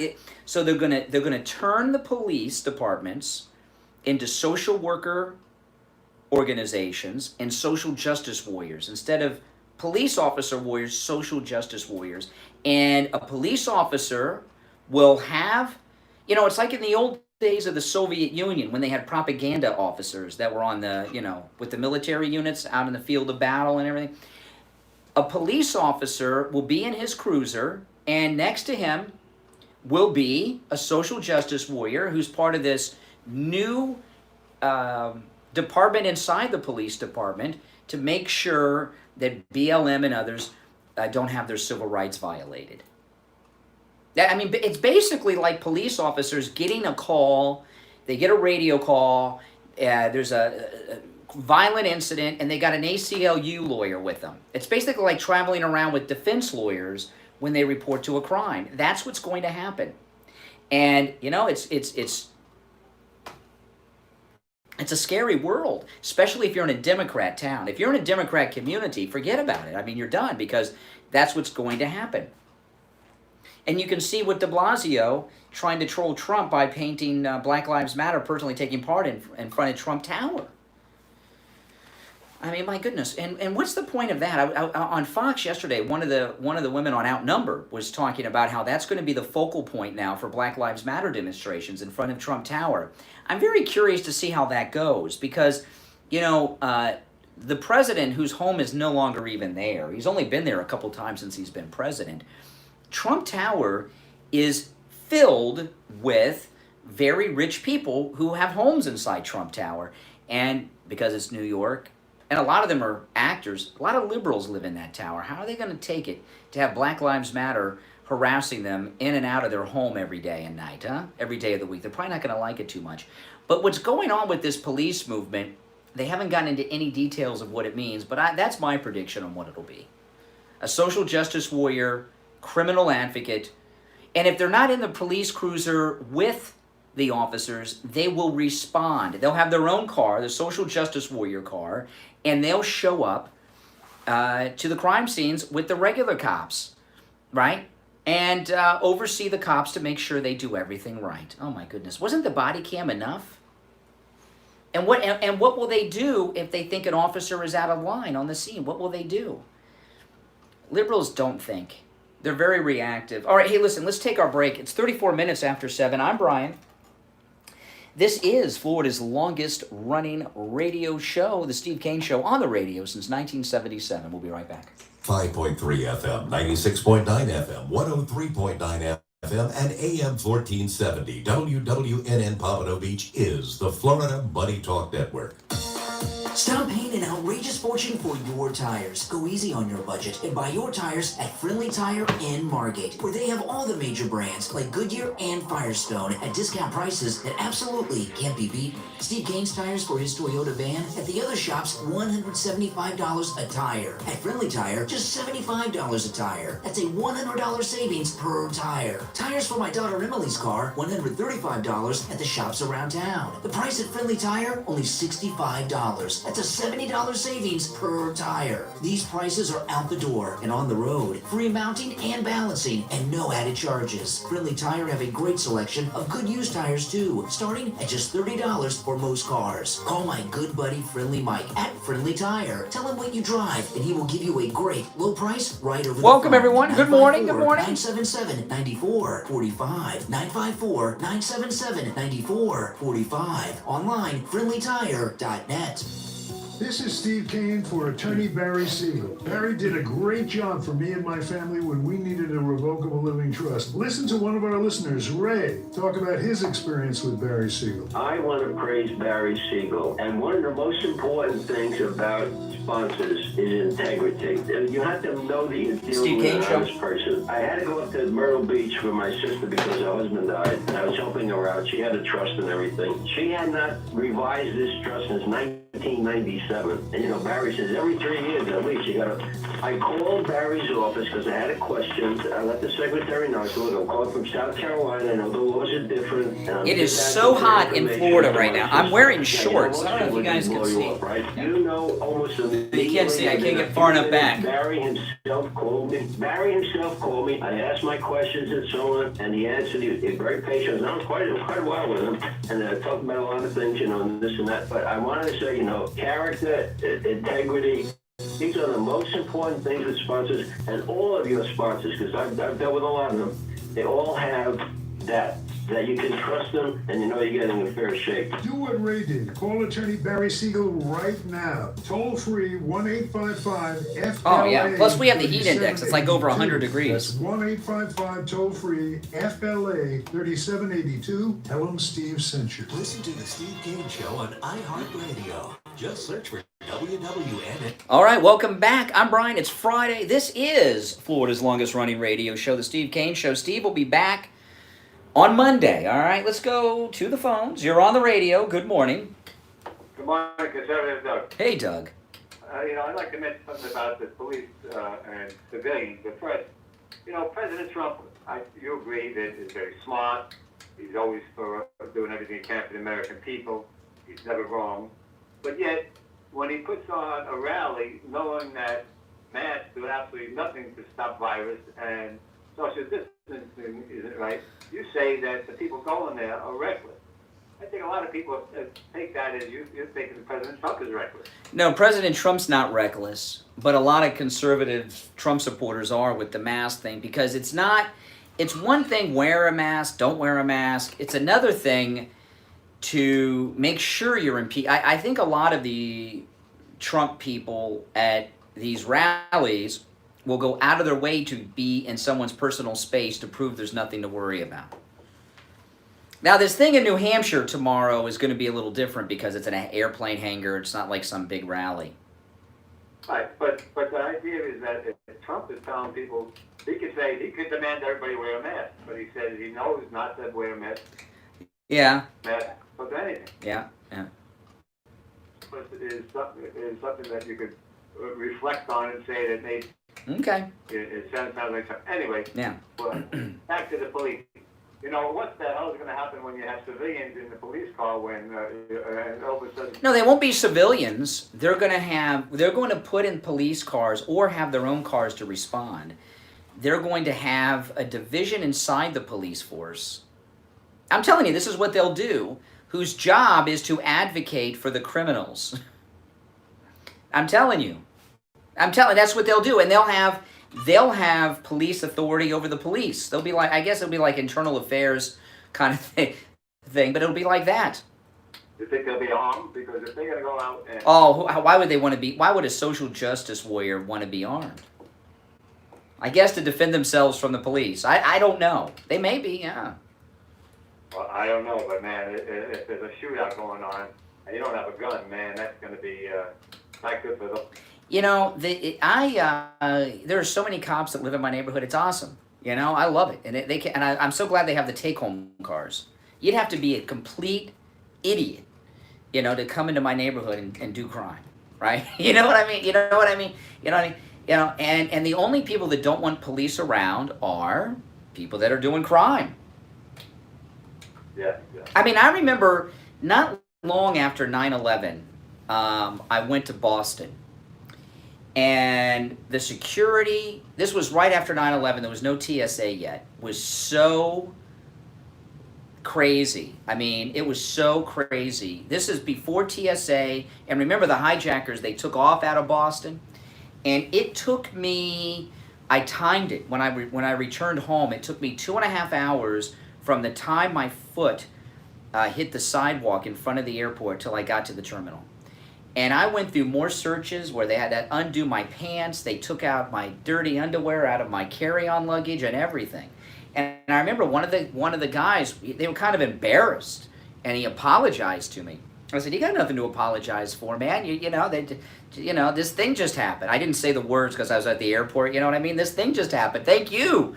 You know, keep looking. I hope you can do this all day for everyone. Don't feel bad. You know, and he's like, yeah, we're just trying to keep you safe. And I know those are crazy liberal types of terminology, but that's what the police do. And I don't worry about the cops because I'm not doing crime. You know what I mean? All right, Doug, appreciate the call. I saw this story this morning. Does anyone remember the Wonder Years on television? I didn't watch the Wonder Years, but the Wonder Years took place, it was a family in the 60s. And, you know, they're doing a reboot of the Wonder Years, and you know, television is in big trouble. Hollywood has been shut down. They're out of programming. There's a lot of feature films that haven't been released because movie theaters have been closed, but television networks are in big trouble because they've not been in production. They haven't even had a pilot season, and their existing shows, hit shows, they're not filming, and they have nothing new. They have no new content to bring people in the new television season. And, you know, I have Hulu, you know, where you get the network shows the next day, you know, and there's nothing new up there for so long. You know, they're in big trouble. They're rebooting the Wonder Years, and it's being produced by Lee Daniels, who did Precious and some things. And the new Wonder Years is going to have a black family, and it's still going to take place in the 60s. Let me read this to you. A reboot of the Wonder Years has landed a pilot production commitment at ABC Television. The new half-hour comedy would focus on how a black middle-class family in Montgomery, Alabama, in the late 1960s made sure it was the Wonder Years for them, too. So they're telling us that I have never seen an episode of the Wonder Years. I'm familiar with the show. It was wonderful for them in the Wonder Years because they were white. So this one, the premise is a black family, Montgomery, Alabama. They made sure it was the Wonder Years for them, too. That puts the new show in the same time period as the original series, which was set between 1968 and 1973. A mini writer's room for the show will be opened once ABC approves a pilot script. Let's see here. Lee Daniels, he's the most famous person, will be producing this. Fred Savage, the star of the original series, will direct the pilot episode and executive produce it. Well, wait a minute here. Where's Black Lives Matter on this? Why do they have to bring in... This is a show about the black experience in Montgomery, Alabama in the 1960s. What the hell does white Fred Savage know about that? He's producing this? He's directing. He may have a producer credit because he's got some ownership to the show from being the star of the original, maybe. But what does he know about directing a black family in Montgomery in the 60s? Is that white privilege? Is that white privilege? Let's go back into this. Let's see here. Fred Savage, the star of the original series, will direct the pilot and executive produce. The co-creator of the original series will be a consultant. These are just titles because they, have ownership and deals with the network. The original Wonder Years aired from 88 to 93 for 6 seasons and over 100 episodes. It focused on the Arnold family, with Savage playing youngest child Kevin. Daniel Stern provided the voice of Kevin as an adult, looking back on his childhood growing up in the late 60s and early 70s. It's kind of like the Goldbergs, but in the 60s. Let's see here. Daniels received 2 Oscar nominations for Precious. He also did The Butler, which was a big misrepresentation of history, slandering the Reagans. And also the upcoming feature film, The United States versus Billie Holiday. He also created Empire and Star. I'm a big Billie Holiday fan. I listen to Billie Holiday. In addition to his acting, Savage has been... goes into Savage. Okay. This is a very this pilot will get picked up. It will make it because it fits the narrative. And part of what's going on here, this is going to be very interesting what happens in Hollywood. Hollywood has not been in production for months. And now we've got this new era of Black Lives Matter we are in, the BLM movement that we're in now. The new television season coming out of Hollywood, whenever they get back in production, is going to be like this. It's going to be programming by black writers and producers to show America what America is really like. White people bad, black people victims. And this is something to take, because all these troubles that are going on in the country today that we're hearing about, there's no doubt about it. During the time of this series, being a black person in Montgomery, Alabama, I can't think of any place worse to live in America than Montgomery, Alabama during the late 1960s.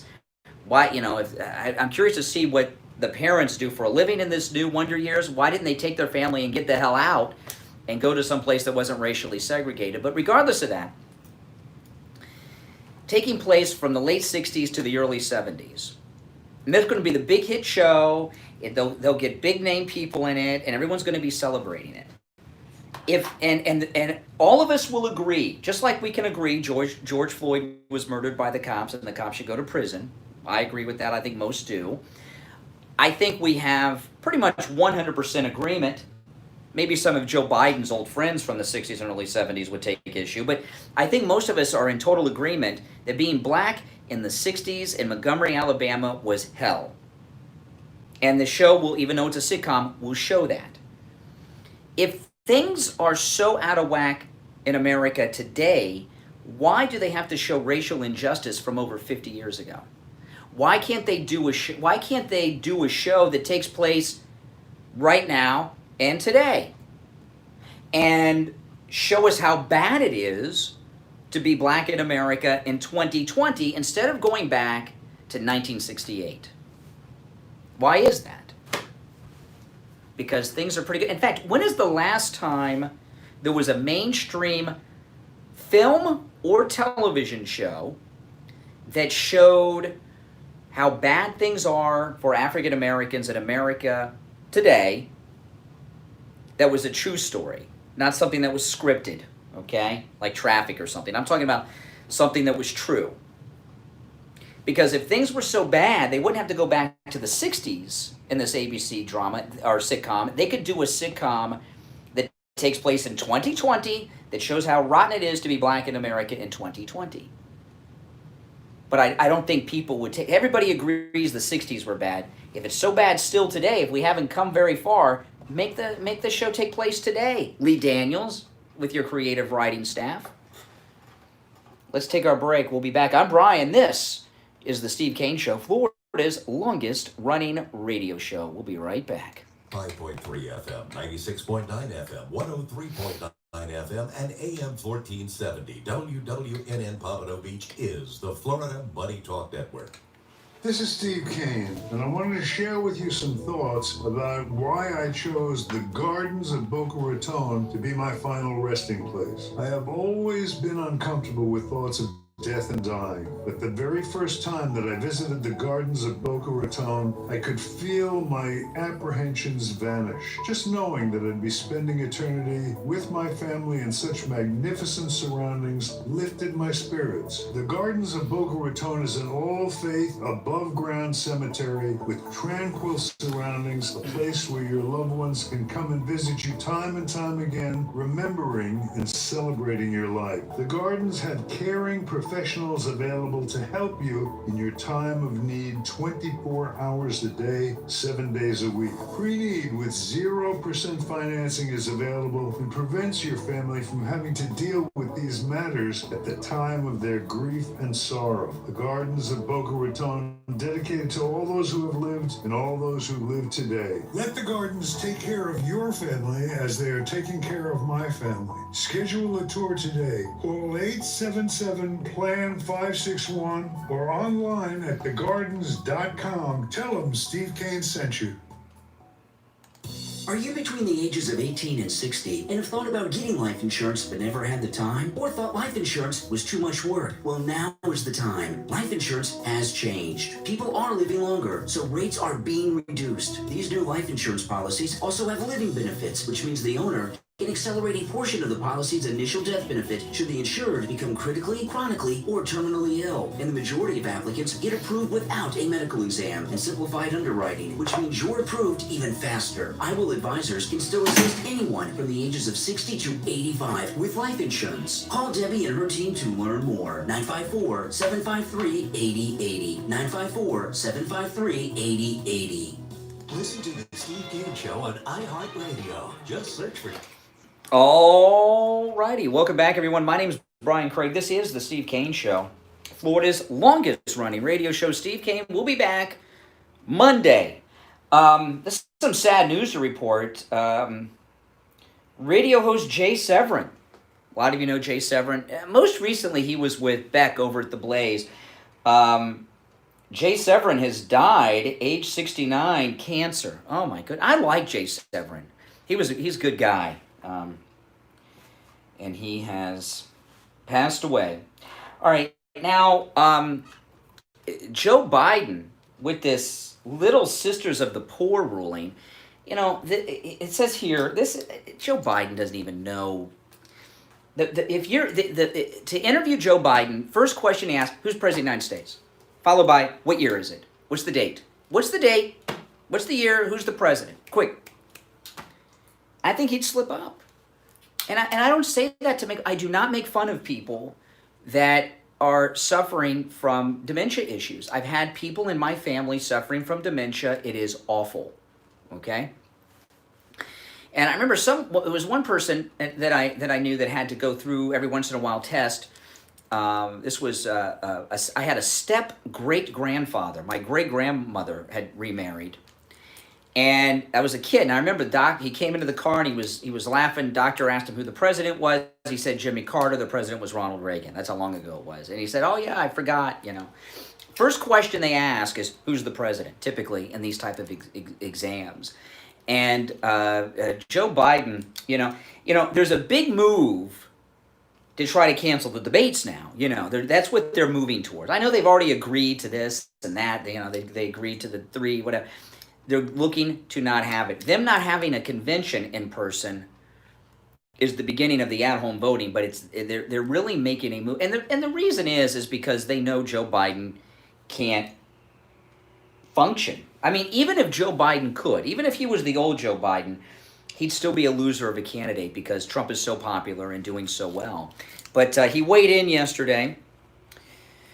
Here, presumptive Democratic presidential nominee Joe Biden issued a statement Wednesday evening in which he said he is disappointed in the U.S. Supreme Court decision in the case of Little Sisters of the Poor versus Pennsylvania. I will restore the Obama-Biden policy that existed before the Hobby Lobby ruling. The Supreme Court's Little Sisters decision upheld Trump's rule exempting conscientious objectors from Obamacare birth control and the abortion mandate. But the decision, you know, so he's going to make the nuns. Okay, here's what I don't get. The nuns, okay? everyone who works there at the Little Sisters of the Poor is a nun. Nuns aren't having sex unless, they break their vows or are assaulted. Why would a group of nuns need birth control coverage? Okay, now abortion in a minute. Why would nuns that have it's not a business, right? It's a ministry they have through the church, but it's a business of sorts, I guess, Everyone they're all nuns who do incredible work for very poor senior citizens to take care of them when they're, at the end. Why would nuns need birth control coverage? They've all taken a vow. They're not having sex. Has anybody asked Joe Biden that? Vice President Biden, why would a nun need birth control coverage? If a nun needs birth control coverage, she's broken her vows. She's taking birth control. Now, the abortion thing, what they would tell you in the case of rape, and it is possible for a nun to be raped. This has happened, and it will happen again, sadly. And they'll say, well, if a nun is raped, she would need the abortion coverage. Okay, here's the thing. Okay, let's be logical about this group of nuns who need abortion coverage on their health plan and birth control. If a nun needs birth control, that means she is knowingly having sex. If a nun is having sex and she's with the Little Sisters of the Poor, whatever the group is,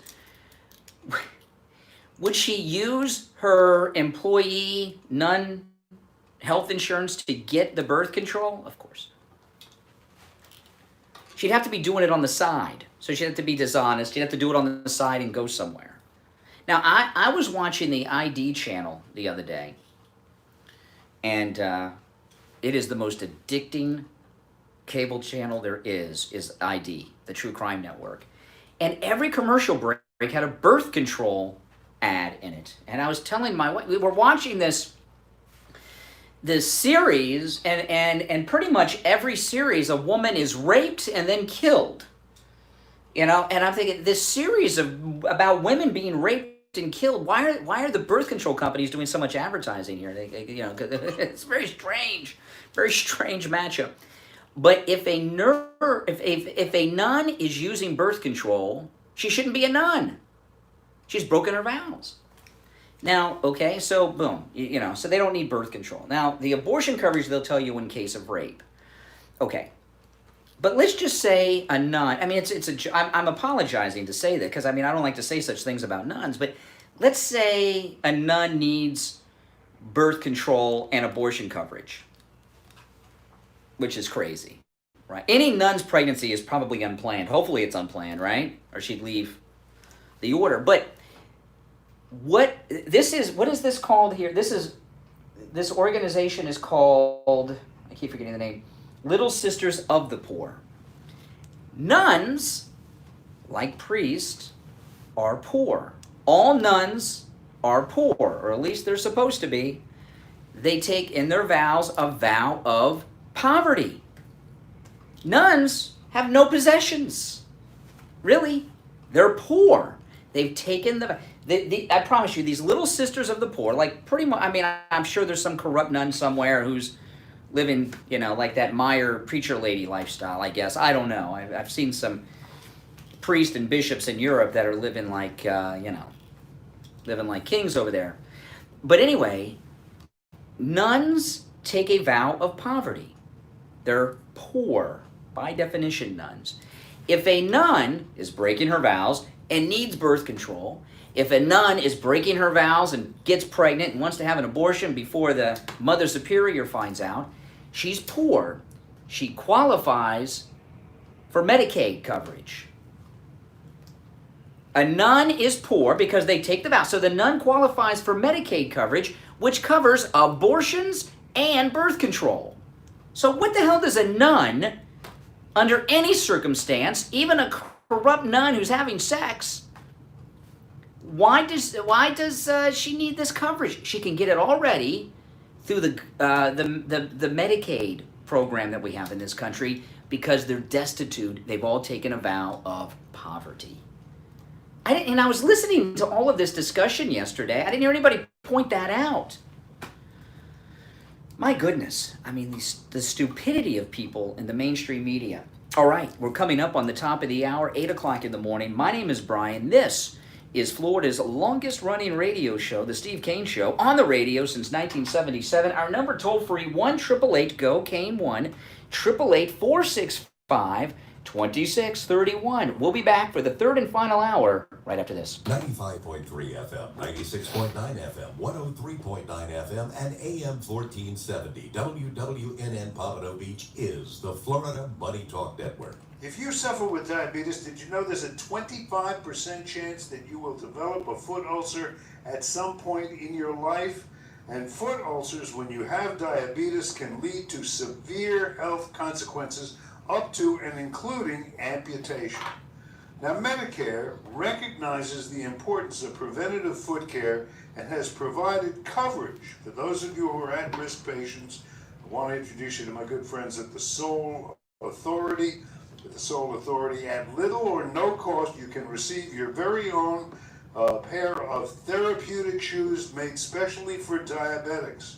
You're probably not aware, but as a diabetic Medicare recipient, you are entitled to one pair of high-quality diabetic shoes with 3 custom inserts per year. These are not the ugly Frankenstein shoes. These are name brand shoes. They're stylish. They'll provide you with the extra width and extra depth to stop diabetic foot problems before they begin.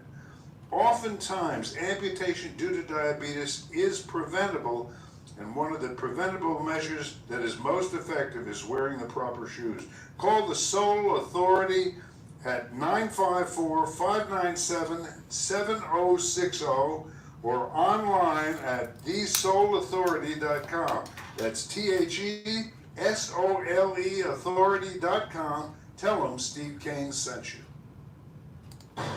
Does your life insurance policy only pay someone if you die? The new life insurance policies allow you to access your benefits even while you are still alive. Due to changes in the insurance industry, all life insurance carriers in 2020 have adjusted their premiums to your advantage. Life insurance rates have been lowered due to the updated mortality tables. People are living longer in America, and that means life insurance premiums are lower. Call Debbie and Dan at I Will Advisors. I just hit my head on the mic. Did you see that? 8080 to learn more and for a free review of your existing life insurance policy. 954-753-8080. 954-753-8080.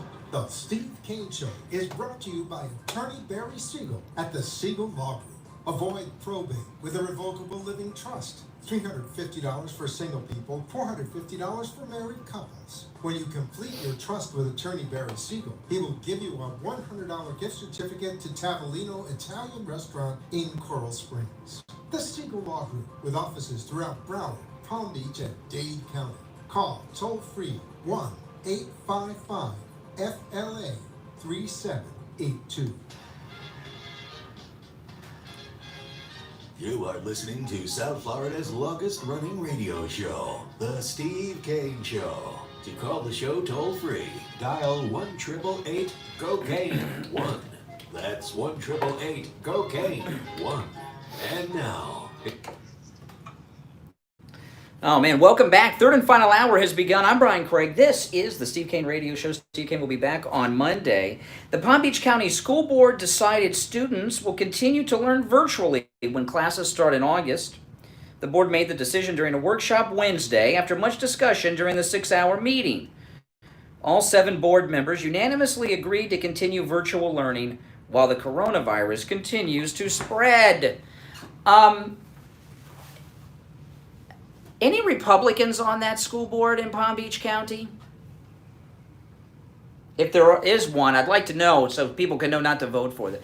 You know, listen, sending kids back to school is a choice that the parents can make for them, okay? But there are parents out there that have no choice. Who's going to watch their kids? They've got a kid who's 5, 6, 7 years old, 10 years old. They've got to go to work. What are they supposed to do?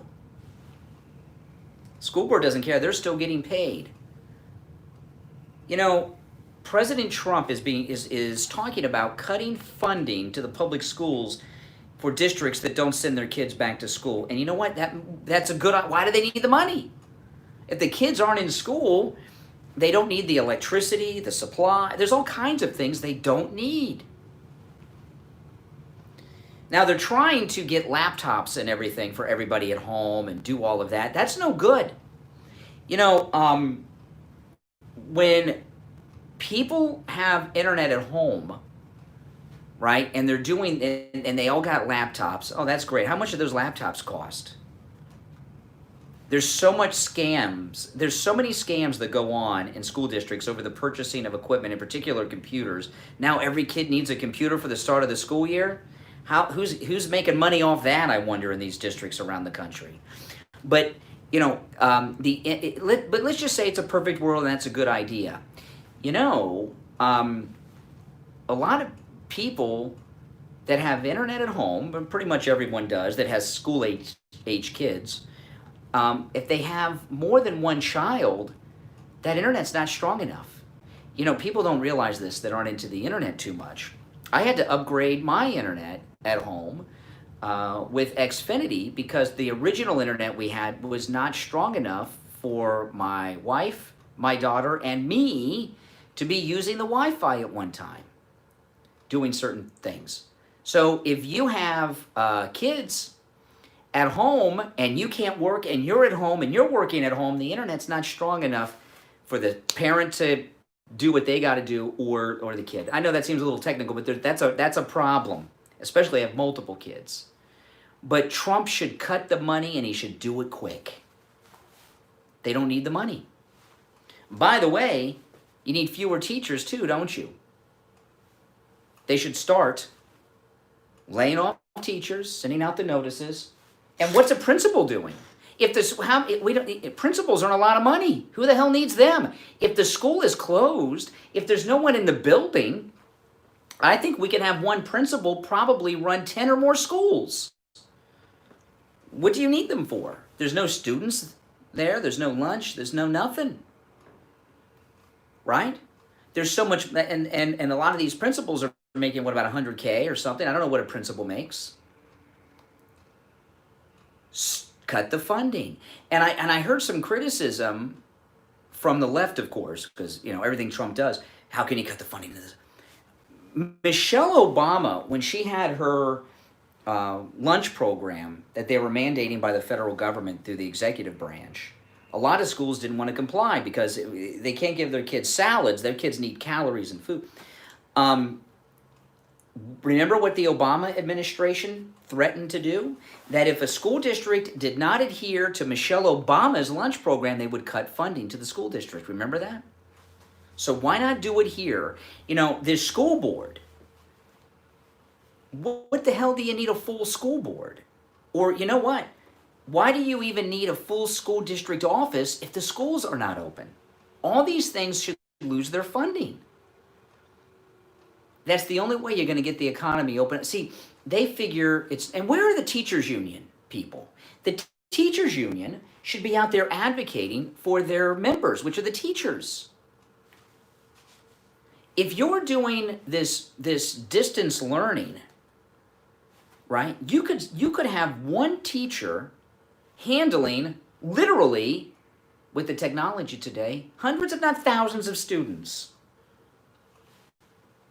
See, I am for reopening the schools. I may be unsure if I'd send my kid back and probably wouldn't, but it's up to the parents to make that choice.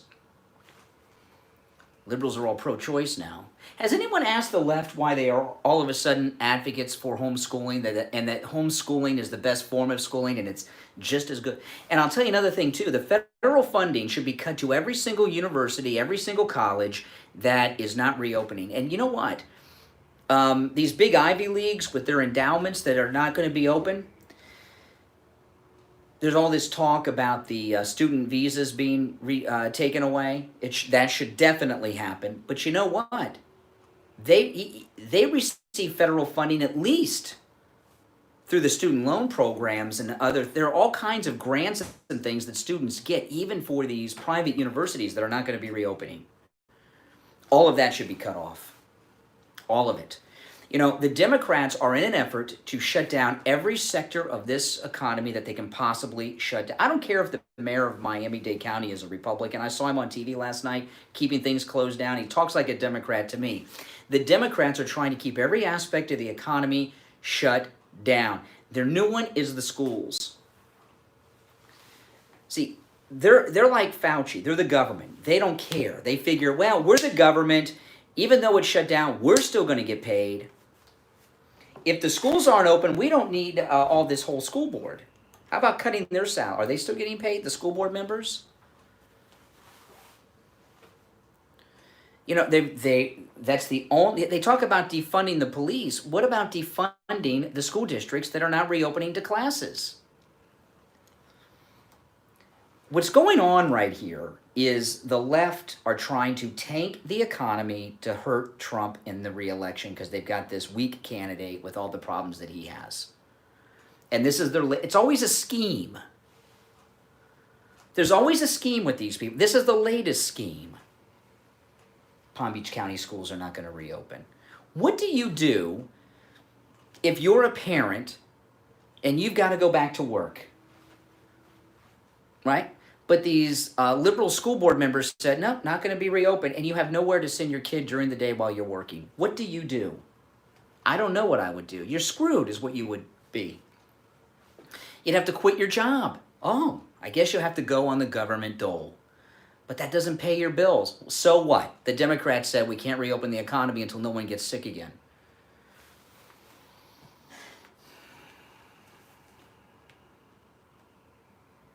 This is complete craziness. This is complete and utter craziness that's going on in this country. Let me pull up this one story here. I want to share this one with you. Let me find it.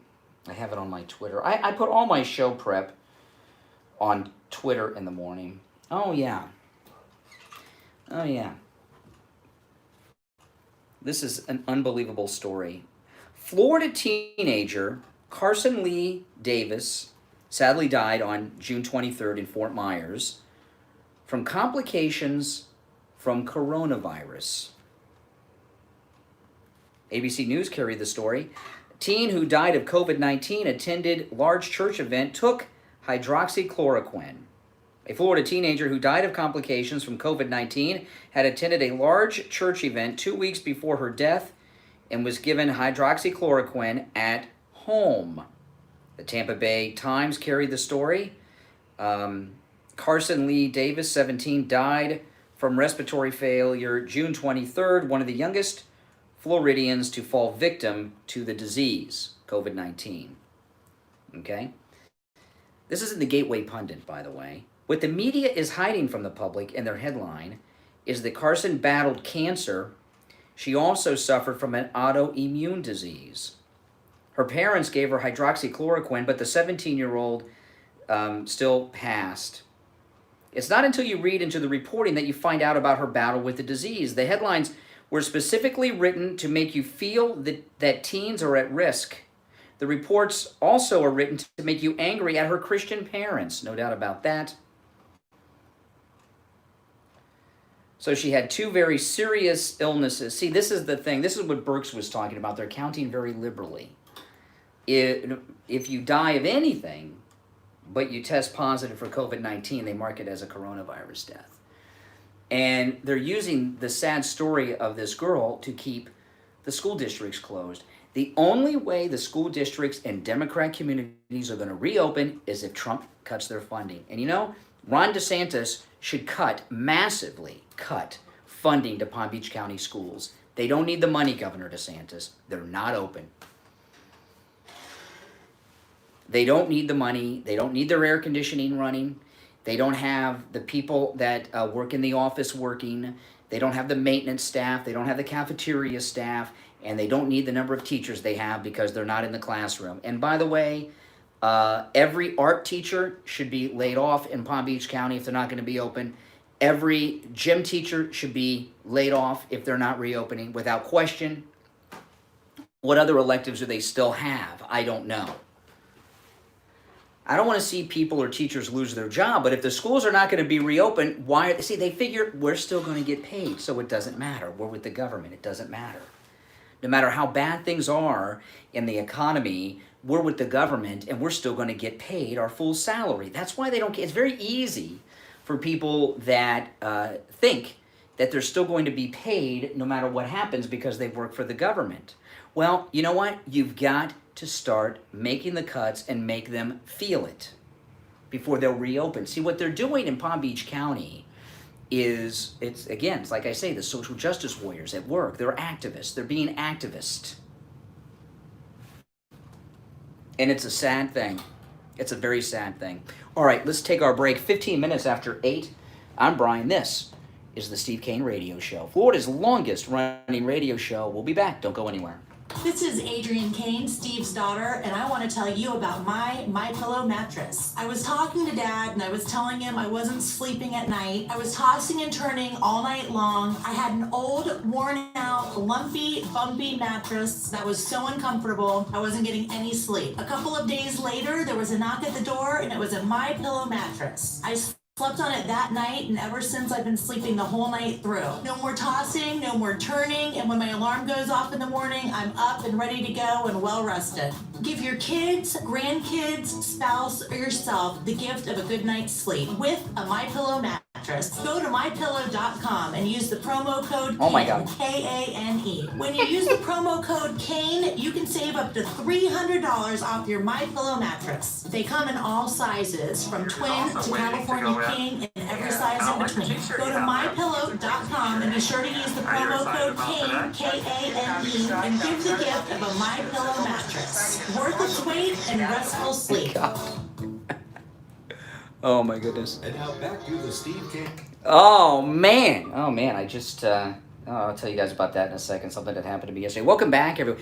Now, after the show, I was telling people in the audience about this earlier in the program. After the show, when I get off the air, in less than 45 minutes, I am getting into the car, in my daughter's car actually, and heading over to Champagne Auto Repair in Boca.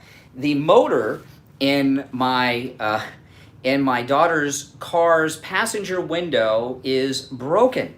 And the window will not go up, it will not go down, and it's now stuck in the down position, which is not good because it's hurricane rainy season. So I'm going over to Champagne Automotive Repair and have them diagnose the vehicle and take care of it because it's a pretty bad thing now. So I'm taking my daughter's car over there.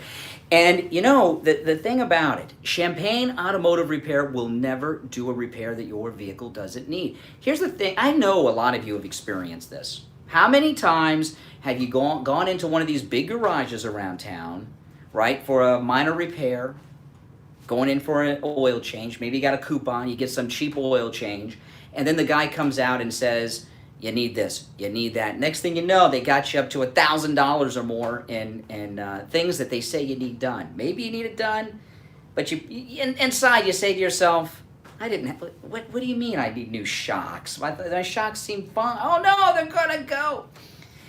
That's what happens. You know, they bring you in there and they con you. Champagne Automotive Repair, they don't do that, right? They will never perform an auto repair your vehicle doesn't need. I trust them, you can trust them. Steve and I take our vehicles over there, and I'm taking my daughter's vehicle over there today, right after the show. Their number, 561-245-8101. 561-245-8101. Champagne Automotive Repair in Boca. Oh, man. It's craziness. Good morning. Good morning. Once, twice. This has been a rough day on the phone. This is kind of like, I don't know what happened. I forgot to turn the phones on at the beginning of the show, and it's been a disaster ever since. You know, when I was up at, it was kind of I'm excited. Nobody else will be excited about this except for me. But yet when I went up to Walt Disney World yesterday, and you know, I was I left there so early yesterday because of the heat. The park was empty, hardly anybody there. I don't think I came within 20 feet of hardly anybody the whole time I was there because so few people were there. And I did put a video of this up on my Twitter feed that I made up there yesterday. There was hardly anyone there. But because of the heat, you know, I left after only being there a few short hours. In fact, I was there about as long as it took me to drive there yesterday because you got to wear a mask. And when I was there, I don't know, 3 or 4 hours I was at the park. And you can't take your mask off when you're at Walt Disney World, except they have 3 designated areas where you're allowed to take your mask off. When I took my mask off, I've worn my mask out in the heat for a couple of hours here and there, but this was the first time I wore it out somewhere where it was this hot. I mean, the heat index was over 100 degrees yesterday. I had these lines that outlined the mask on the side of my face, and I looked like I just couldn't take it anymore. And I got the hell out of there. I mean, I don't know how this is going to happen in the Florida heat of the summer. But I ran into someone yesterday who I'm a huge fan of. And I'll put this up on Twitter as well. You guys will get a kick out of watching me make a fool out of myself. There's a YouTuber that I am a huge fan of, Adam the Woo, who's a big YouTuber, huge famous guy. YouTuber, and I'm a huge fan of this guy. And when I got to Walt Disney World yesterday, they wouldn't let us in when I got there. I got there too early, and I had to go. There's this gas station outside of Walt Disney World. I had to go there and park with about 1,000 other people till they opened up the gates to Walt Disney World. And I saw Adam the Woo, who I'm a huge fan of, walking by at the gas station. I'm like, oh my goodness. So I went up to him to take a picture with him. And coincidentally, you'll see me wear this all the time. I was wearing a t-shirt with his name on. I was wearing he sells t-shirts, you know, on his YouTube channel. I was wearing his t-shirt. So because I was wearing his t-shirt, he says, do you want to be in my vlog, his YouTube video of the day? And I said, are you kidding me? And I have never been, you know, I've been doing this for a long time, and I don't get nervous, I don't get starstruck, and I don't get stage fright. But I had all of those during this. And he actually put me in his video talking to me. I have never been so nervous on camera or talking anywhere in my life. I'll put it up on Twitter later, and you guys can have a laugh of watching me with stage fright, because you'll probably never see that again. All right, good morning. Hello? Once, twice. See, the phones are not working. There's something going on with the phones today. There is something going on with the phones. What it is, I don't know. But there's something. It's a lot. It's so great. People have no idea. There is nothing more fun than doing a call-in radio talk show when you don't have the phones. The phones are not working. It's my fault. It's not anything here at the radio station. I forgot to turn them on, and now I have them forwarded in a way that I should not have them forwarded to. And I'll try to fix it. I can call out, but the calls aren't coming in. And it's a way that I've got everything's computerized today. And the system and company that we use to forward our phone lines, there's a glitch on that end in some way that it's set up, and it's making it impossible almost to get phone calls today. So if you've been trying to call in, that's what's going on. And doing a live call-in radio show when your phones are not... When I was listening to Rush yesterday, he went to the phones and he had a tech issue on the phones, and I could hear it in his voice. You know, he was like... he didn't say it, but he was like, oh, blank.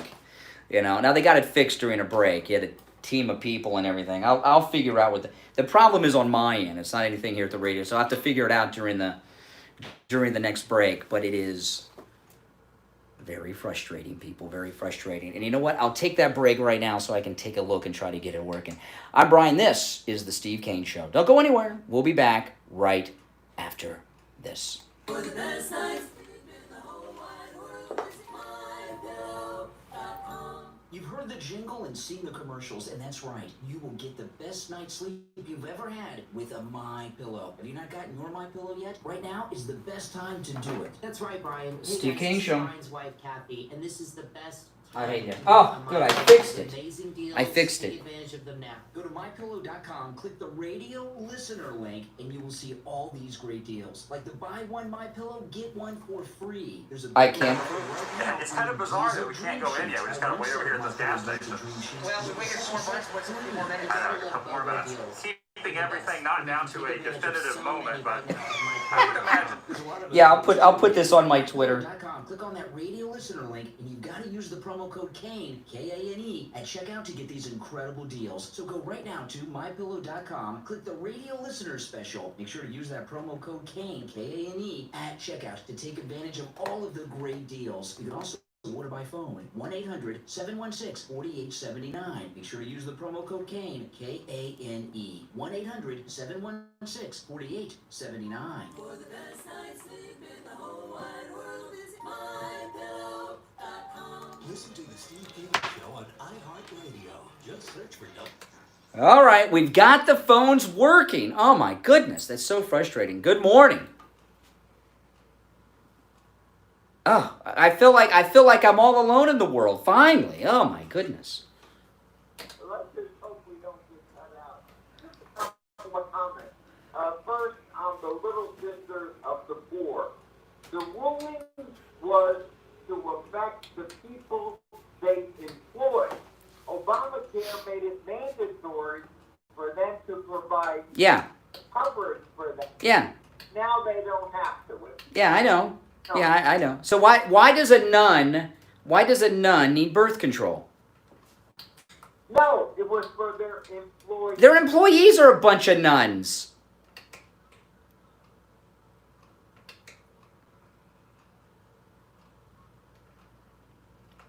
So you're telling me that there's a bunch of very sexually active unmarried women and everything working for the Sisters of the Poor.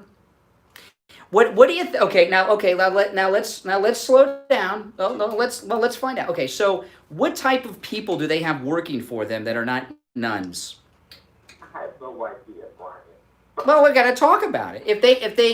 If now think about this, right? The Sisters of the Poor, okay, the Sisters of the Poor, okay, they have women who work there that are not nuns, right? What kind of salary would you guess they earn working for the Sisters of the Poor, which is a charitable organization that survives mostly, at least half of their incomes off of donations?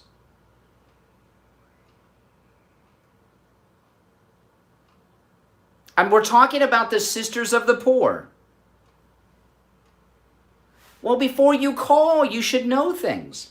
Listen, if a woman is working for the Sisters of the Poor who's not a nun, right? She's probably not making very much money, right? Probably not making much money. Okay, so, if she's not making a lot of money, she would qualify for birth control through the Medicaid program, just like the nuns would if they need it. Another thing is this. I don't know. I've been married so long and things like this. How much does birth control cost? Let me look this. I don't even know. They got all these different things now. Let me look it up on. You don't know much of anything. All right. Oh my gosh. Before you know something. I don't know. I don't have a clue. I don't know. I'm on the phone talking to you. All right. Now let's look at this. Let's see. What is the cost of birth control? I don't even know what the different types of birth control are. I'm just Googling cost of birth control. Cost of birth control. Let's see here. First thing that comes up, get birth control pills online. Same-day pharmacy pickup. Does it give me prices? Let me see here. Birth control prescribed online and delivered to you. Don't spend all day getting a refill. No insurance, affordable care needed. Okay, so let's see here. How much is it? Get started now. Do I have to fill out a form? It's not giving me prices. Okay, how much does it cost? Okay, here it is. No, it's not giving me a cost. I don't know. Does anyone know how much does birth control cost? I don't know. Condoms are pretty cheap. How much do condoms cost? Are you telling me that these women can't afford condoms? You're on the radio. Good morning. No, you're not. I hung up on you, Chris. No, I hung up on you. Same guy that doesn't know anything. I'm trying to find out how much birth control costs, Chris.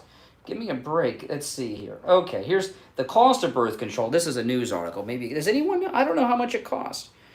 The cost of birth control varies. Well, that's no kidding.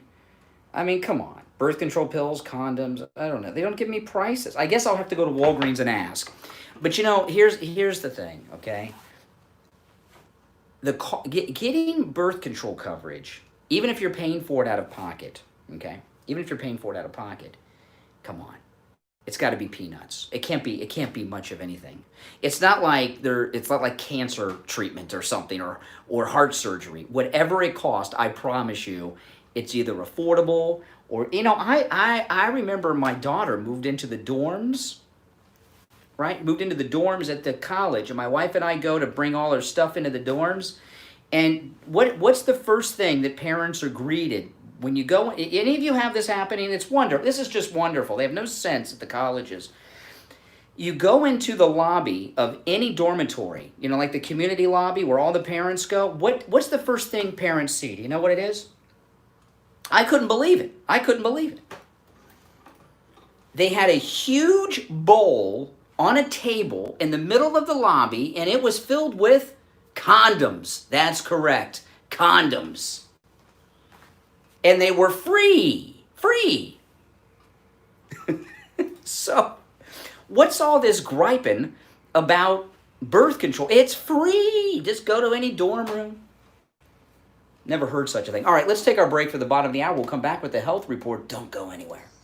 Stop paying an outrageous fortune for your tires. Go easy on your budget and buy your tires at Friendly Tire in Margate, where they have all the major brands like Goodyear and Firestone at discount prices that absolutely can't be beaten. Steve Gaines tires for his Toyota van at the other shops, $175. Yeah, I saw myself in the video. Friendly Tire, just $75 a tire. That's a $100 savings per tire. Tires for my daughter Emily's car, $135 at the shops around town. The price at Friendly Tire, only $65. That's a $70 savings per tire. These prices are out the door and on the road. Free mounting and balancing and no added charges. Friendly Tire have a great selection of good used tires too, starting at just $30 for most cars. Call my good buddy Friendly Mike at Friendly Tire. Tell him what you drive and he will give you a great low price right over the phone at 954-977-9445. 954-977-9445. Online, friendlytire.net.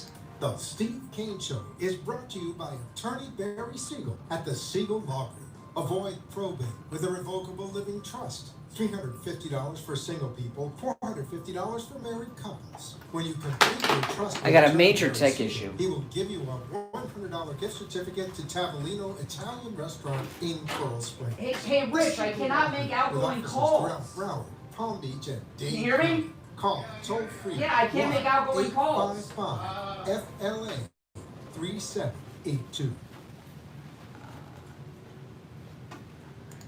Call somebody. Give me a call somebody. The owner of two magnificent Ace Hardware stores, one Deerfield Beach, the lines are like dead. 365 South Federal Highway, about a quarter of a mile south of even get his Hillsborough on the west side of Federal Highway, and the other pick up the phone on your located at 232 Commercial Boulevard, half a block west of A1A in Lauderdale by the sea. How many years have you owned this business? I've been in the hardware business for over 40 years, Steve. If I have a home project that I'm doing, there were so many around the house, that's the big thing. Can't make outgoing calls either. What's the difference of my experience if I go to Ace Hardware as opposed to these major impersonal chain stores? Oh, there's a huge difference. The basic difference is customer service. We're an old-time fashion hardware store. We have experienced people that are working in our stores. Our employees are just top-notch. They're very experienced. They know their business. When you're doing a project, you can come into the store and you can get somebody that knows what they're doing. Somebody that will I can look out. find you the right project.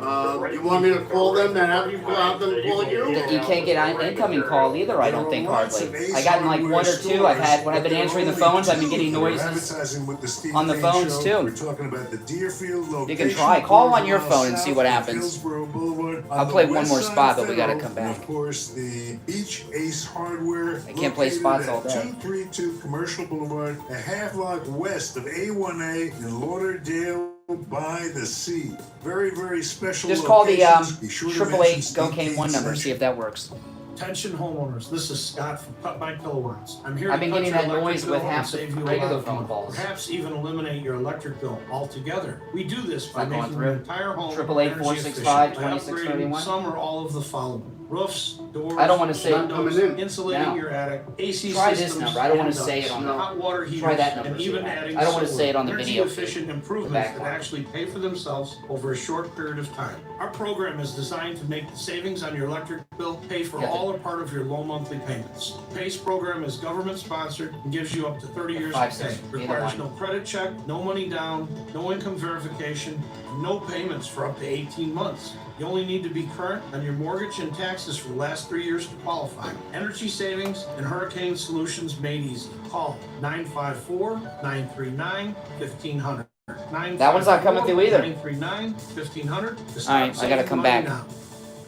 Listen to the Steve All right, Kane gotta Show come back. on iHeartRadio. Oh boy. All right. Yeah. Well, I was wondering. At first, I thought it was me. I'm like, I must be. There's no phones come. Our phones are out of order right now. It's a technical glitch. This is So I knew something was going on with the phones earlier because I was bringing up all these great topics and subjects with my witty insight, and calls where I was answering the phones, and it was weird things happening. And I thought it was something on my end, and then during the break, I went to call Richard Pearl from Simply Natural to do his call-in, and I couldn't call out. So then Rich came over here, he's calling, so there's the phones are out of order. That's okay. But you know what, I don't worry about it anymore, because now that we're at the radio station, these are not my problems. Thankfully so, because when we were back at our own studio and we would have problems like this, it was my problem to take care of, and it was really aggravating. And in fact, phone problems are one of the things that it resulted in us being back here. We were having problems with our phones the last week or so at the old studio. So now we got an engineer, we got everybody here.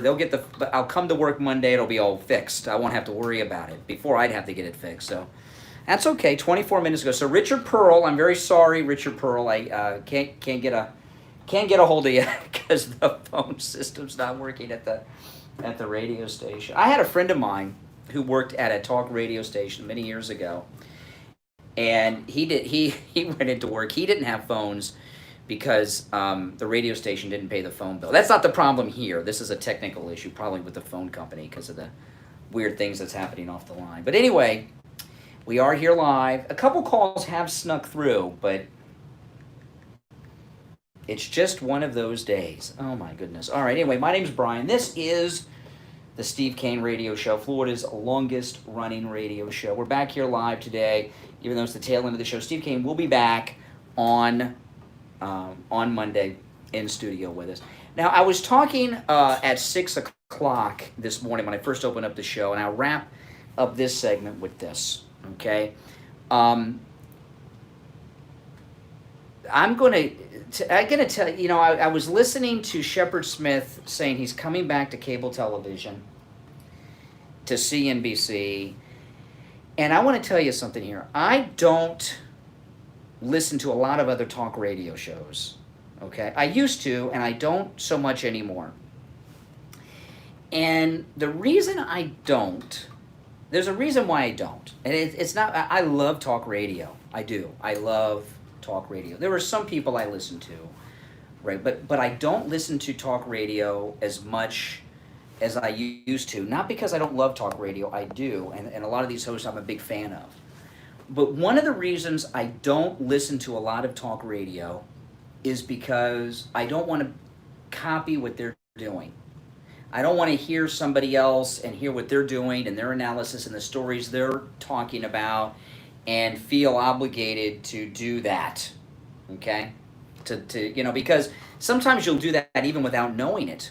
you'll listen to somebody and you'll hear them talk about something and you're like, boom, I got to talk about that. It's kind of happened. So that's, I kind of want to do my own thing. I know that seems ridiculous, doesn't it? I know, but that's kind of the thing. Yesterday, I listened to Rush. I listened to the last 2 hours of Rush Limbaugh, and I was talking about how if I didn't know it, I would not know that he was sick. Let me tell you something. He got that presidential medal, Rush Limbaugh. This is the first time I've listened to Rush. I listen to him sometimes, but not at a 2-hour stretch. I was in the car on the turnpike. I had Rush on yesterday. Let me tell you something. Rush, everyone should be listening to the Rush Limbaugh show right now, just out of respect for what he is doing. He has a very, very serious illness. We all know this. He is going through the most intense treatments that you can have, during this. That's why he's not there every day. And if I didn't know it, I would not even know that he was dealing with these things or was ill. And it's not because he didn't talk about it. It did come up time. Callers were making references to it. He sounds so full of energy. He is so well prepared. And, let me tell you something about doing it. He can have a staff of 30 people doing show prep and all this stuff for him. He's still got to get in front of the mic and do it and make his points and give his perspective and give his analysis. And it was just like listening to him back in 93, 94 during the Clinton years. He was talking about the Supreme Court decisions that came down. They just came down. He didn't have time to have 30 people do He's doing this all on his own. It's a miracle what he's doing. And I'm going to start listening to Rush a lot more just out of respect because he's doing this. Some of it's therapeutic. I think it helps him, his health battle, to have something to do, to have a purpose, all of this. I'm talking about Rush Limbaugh. And that's not his primary focus of doing it. The therapeutic side is a benefit. He's doing the show every day because he thinks it's important for him to be there, that this country is going through a transformational period, much like we went through in the 60s. Okay, and I'm not talking about the civil rights era. I'm talking about the radicals during the Vietnam War protest movement era. And there is not just a left-wing movement, there's a major, hardcore, violent, if you look around the country, sadly, Marxist movement trying to change everything in this country in very negative ways. And he is there every day on the air, not because he's gotten, he has more money than he doesn't have children. I know he's got a family, an extended family and all of that. He's got more money than he could ever spend, that his family could ever spend. He doesn't have to do this. He could buy an island in the Bahamas and spend the rest of his day there sipping pina coladas. But he's on the air there every day dealing with all of these things because, why? Because he feels that the country is in really a dangerous time right now, and it's important for him to be there doing what it is he does. So I'm going to go out of my way as often, I can't do it every day, but as often as I can, I'm going to listen to his show just out of respect for what he's doing, because he, as sick as he is, I don't even know if it's the right thing for him to be doing it, especially with the corona everywhere. You want to talk about a high risk. He's at high risk because of his age, because of his medical condition, and even more so because of the treatments that he is under, and he's still doing it every day. So I know most of you probably are pretty regular listeners of Rush. If you are not, you should become one. I mean, I know a lot of us were on the Trump train. He is so important to the Trump train, not just because of the analysis and the show and the information. He's dedicated. I mean, how many of you, going through what he's going through health-wise and doing it publicly, I mean, that's, doing it publicly, could go in there as many days as you can and do a show like he did yesterday? And I mean, when he was on the air yesterday, I was really amazed at his analysis and everything because of his not be I mean that's the analysis I would expect, but I'm talking about because of his health issues, and it was pretty impressive that he could do that. All right, listen, let's take our break. I would give out the numbers, but why? We'll be right back with the final segment. I'm Brian Craig. This is the Steve Kane Radio Show, Florida's longest running radio show on the radio since 1977. We'll be right back. Don't go anywhere. 5.3 FM, 96.9 FM, 103.9 FM, and AM 1470. WWNN Pompano Beach is the Florida Money Talk Network. We are chatting today with Frank, the owner of two magnificent Ace Hardware stores. One, Deerfield. Did you find out what's up? 365 No. South Federal Huh. Highway. It's your phone too. Yeah. It happens. No big deal. Well, our phone feeds your phone. If I'm dead, They'll you're fix gonna it. be It's dead. probably- It sounds like a phone company issue to me. Yeah, I believe so too. I knew something was up with the phones because I was getting calls, It was kind of quiet. and I was like, "What's going on? What's going on?" Yeah. I thought, well, you know. And then when I tried to call Richard Pearl, That would be a giveaway for sure. it's not down there if it's on your end too. That's true. Hey, awful. There's no phones. He said, "How you doing?" Especially when you're doing a call-in talk show. That's the best. What do you want to do about the gold report? I got something I can play. I'm gonna play something. I'm gonna give you his number when I hit this spot. I'll have you, if you could call him and just tell him that we're having technical issues. I can't call him because I'm using my phone. I can't call out. Yeah, I hear it. There are lots of Ace Hardware stores, but there are only two that are advertising. That's his number. He'll just tell him we'll talk on Monday. Just tell him we're having technical issues. But tell him we're playing his spot.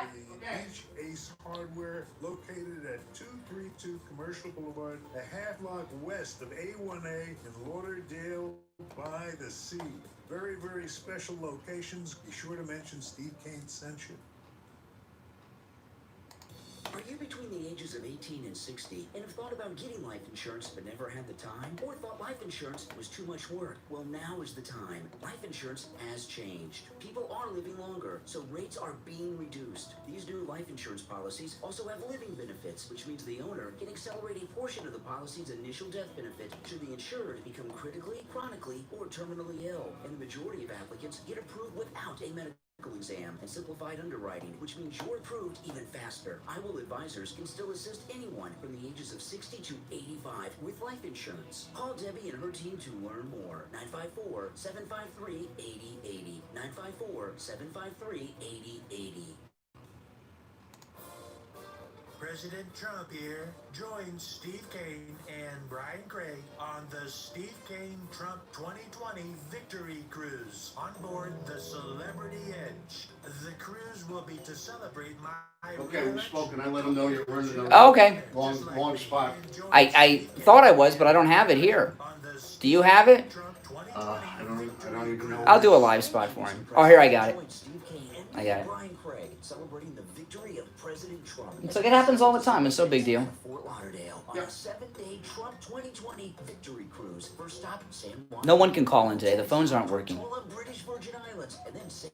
Martin. Call in at Cruise and Travel Depot 561-244-5779. 561-244-5779 and join us celebrating the re-election of President Trump. 561-244-5779. This is Steve Kane. We are here this morning with William Youngerman from William Youngerman Inc.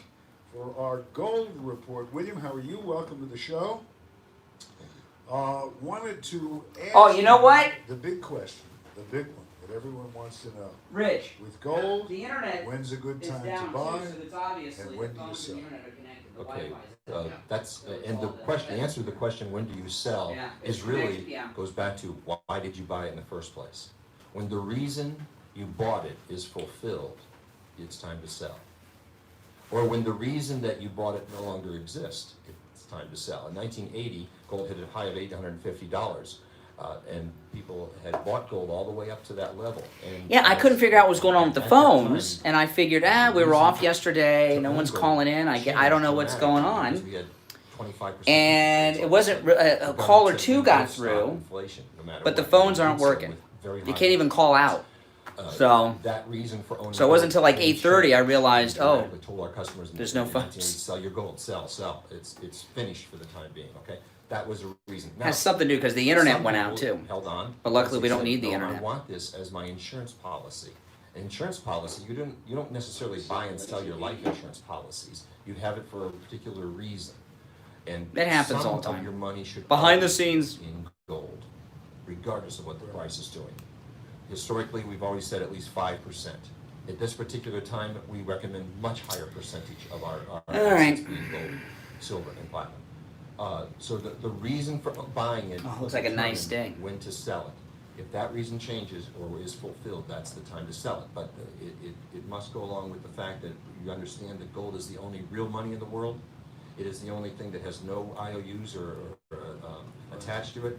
It is an insurance policy, and it is a hedge against inflation, and it's the only real money that will maintain its buying power for you in the long term. Okay, well that answers that question. If the question becomes where, well, I can tell you where. William Youngerman Inc., located at 150 East Palmetto Park Road in Boca. You can drop by. It's in the Bank of America building, right on the first floor, opposite the Bank of America. You can call William at 1-800-327-5010 or go to the website at williamyoungerman.com. Listen to the Steve Kane Show on iHeartRadio. All righty. We are back. I'm Brian. Sorry for the long break there, but we were trying to work out our technical issues on the phones, which we were unsuccessful at, but that's okay. Everything will be back running Monday. Well, again, welcome back. I'm Brian. This is the Steve Kane Show. You know, Beto's back. Yeah, Beto. Beta. Is it Beto or Beto? I forgot. Oh my God! Can you believe they thought that this skateboarder was going to be our president? Oh my goodness! Oh my god! You know the thing with Beto. You know Beto was such a. Well, let me just play it. Let me play his new thing before I get into the old stuff. But this is Beto. He is back. He is reintroduced himself to the public square. In some way, we have tacitly accepted this historic, tragic level of gun violence in America that continues to rise. And we saw that just over the weekend in many American cities. It's that same kind of death cult mentality that asks us to accept. Okay, those of us that support the Second Amendment are part of a death cult. And, you know, the Second Amendment is part of the Bill of Rights, the first 10 amendments of the United States Constitution. So if you support the American Constitution, our Bill of Rights, those first 10 amendments, according to Beto, you're a member of a death cult. But this is something that Beto didn't mention. He's not even aware of this. He's so, you know, just, you know, I don't know. He just reminds me of the skater dudes that I use. You know what he's like? You know who he reminds me of? He reminds me of Bill and Ted, right? It's like you know, they have there's a new Bill and Ted's Excellent Adventure coming out the theater of, you know, and Keanu Reeves and the other guy, who no one knows his name, have come back to reprise their roles all these years later. Beto could be one of them. Or maybe Beavis and Butthead. If they were going to do a updated Beavis and Butthead live action, Beto could be one of them. But anyway, he's talking about this gun violence that just happened. Let me go back to it here. Accepted this historic, tragic level of gun violence in America that continues to rise. And we saw that just over the weekend in many American cities. Okay, many American cities. He wants to stop the gun violence in the American cities from last weekend was what? First off, every incident, I promise you, every incident of gun violence that he's referencing, I'm not saying every incident of gun violence in America, I'm talking about the ones that made the news that he's talking about, were people that were illegally possessing guns or used them in an illegal fashion. For example, the sad story of the girl who was murdered in Atlanta, the little girl who was murdered in Atlanta we were talking about at the beginning of the week. Okay?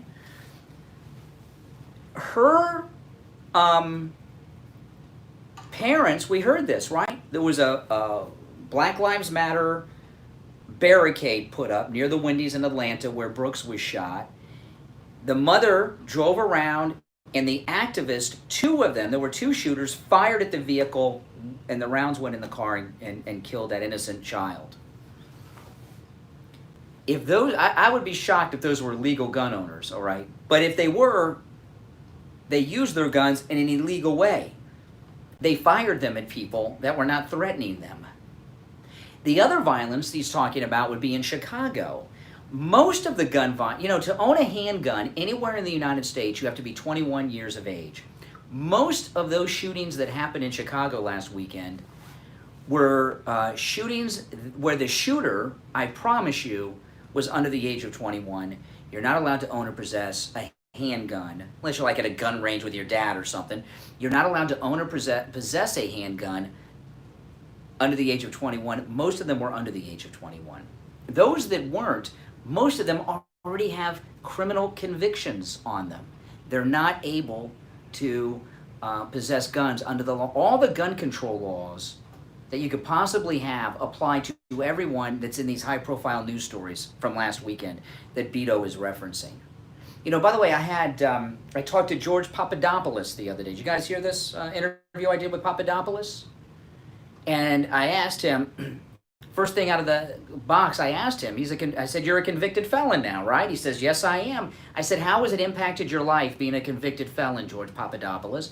And he told me, the only thing is I can't I can't possess or buy a gun. Other than that, everything, So, all the gun control laws have been broken by all of these people. Let me see what else Beto has to say. I don't know. I won't play too much of it. But he may have something else. Level. I thought we were done with Beto. In America that continues to rise, and we saw that just over the weekend in many American cities. It's that same kind of death cult mentality that asks us to accept 1/4, 25% of the world's COVID cases, 1/4, 25% of the world's COVID deaths, though we represent only 4% of the globe's population. That is absolutely unacceptable. And everything that you just read from her is absolutely ridiculous and on its face stupid. Okay. Stupid. Well, at least when he's talking about stupid, he's talking about a subject, a topic that he is very familiar with. That, of course, is being stupid, Beto. I thought Beto was done. I remember when Beto was campaigning, this was such a joke. I mean, everything about him was a joke. He did this thing. Remember I was talking about Adam the Woo? I'm very excited to be in this latest Adam the Woo video. By the way, probably 1 million people will view that video I'm in from yesterday at Disney World. So it was worth me going. But anyway, Beto did something that he stole from this guy last year. Beto is a multi-millionaire, okay? His wife is the daughter of a multi-billionaire who I think has more money than Trump. But he's certainly a billionaire, so it doesn't matter, right? He's a millionaire. His wife's father is a multi-billionaire. And Beto had this broken down minivan, and he was traveling the country campaigning through Iowa, and he was making these videos that he was posting to social media, asking people to donate money to him. He was at a gas station, and he was making these videos at gas stations in Iowa. This is Beto, asking people to send him money so he could put gas in his van and afford and have gas to get to the next campaign stop. I'm not kidding you. He was doing that. He's a millionaire. His father-in-law is a billionaire. His wife, she's loaded too, but he's asking people for gas money to get to the next campaign rally stop in Iowa. I couldn't believe. And he got that from Adam the Woo on YouTube because he used to travel in a van and ask people to send him money for gas. But, that's Beto. That's that. All right, listen, guys, I got to tell you this. Very important, very important. Today's Friday, tomorrow's Saturday. Friendly Tire is open on Saturdays, right? All these great deals on tires you can get today, too. They're open today, Friday, but they're also open on Saturdays, Friendly Tire in Margate. And also, any lab test now of Coral Springs, any lab test now of Boca. They're doing the COVID-19 testing, of course. We researched this Wednesday. Any lab test now of Boca and any lab test now of Coral Springs are offering the lowest price on COVID-19 coronavirus testing in town. The lowest price. Not just the lowest price by far. Okay? So if you need COVID testing, coronavirus testing, call them. Any lab test now with Coral Springs. Their information for both locations listed at stevekaneshow.com. I'll give it to you quickly. 954-906-5983. That's the Coral Springs location. Any lab test now with Boca. Their number, 561-237-5009. Both locations listed at stevekaneshow.com. Lots of Any Lab Test Nows, no doubt about it. Only 2 advertising on the Steve Kane Show. Any Lab Test Now with Coral Springs and Any Lab Test Now with Boca. And they have the lowest price on coronavirus testing at those 2 locations in South Florida. That's a promise to you. So you call and you'll find out. And you can do the price comparison yourself if you don't believe me. But I'm telling you, that's unbelievable. And you get your results in 15 minutes. Just a little finger test, boom, 15 minutes, you've got the results, positive or negative. All right, guys, you have a great weekend. We'll be back Monday morning at 6 a.m. with our phones. My name is Brian Craig. This is the Steve Kane Radio Show, Florida's longest-running radio show. See you guys on Monday. Have a great weekend. FM 96.9 FM, 103.9 FM, and AM 1470. WWNN Pompano Beach is the Florida Money Talk Network. All righty.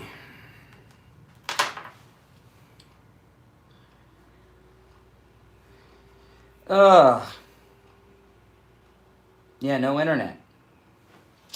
No internet. Saying the internet and the phones are down. That happens. Oh, I brought my... I walked up with my sunglasses in my hand today. I don't know why, but here's my Ray-Bans. See, this was me at Disney World yesterday. Can you imagine? 110 degrees. Unbelievable. I know it's... Oh, Don. Wow. They already got the engineer here. This is awesome. All right, guys, listen. I'll see you later, all right? Subscribe, and see you soon. Make sure you click the notification.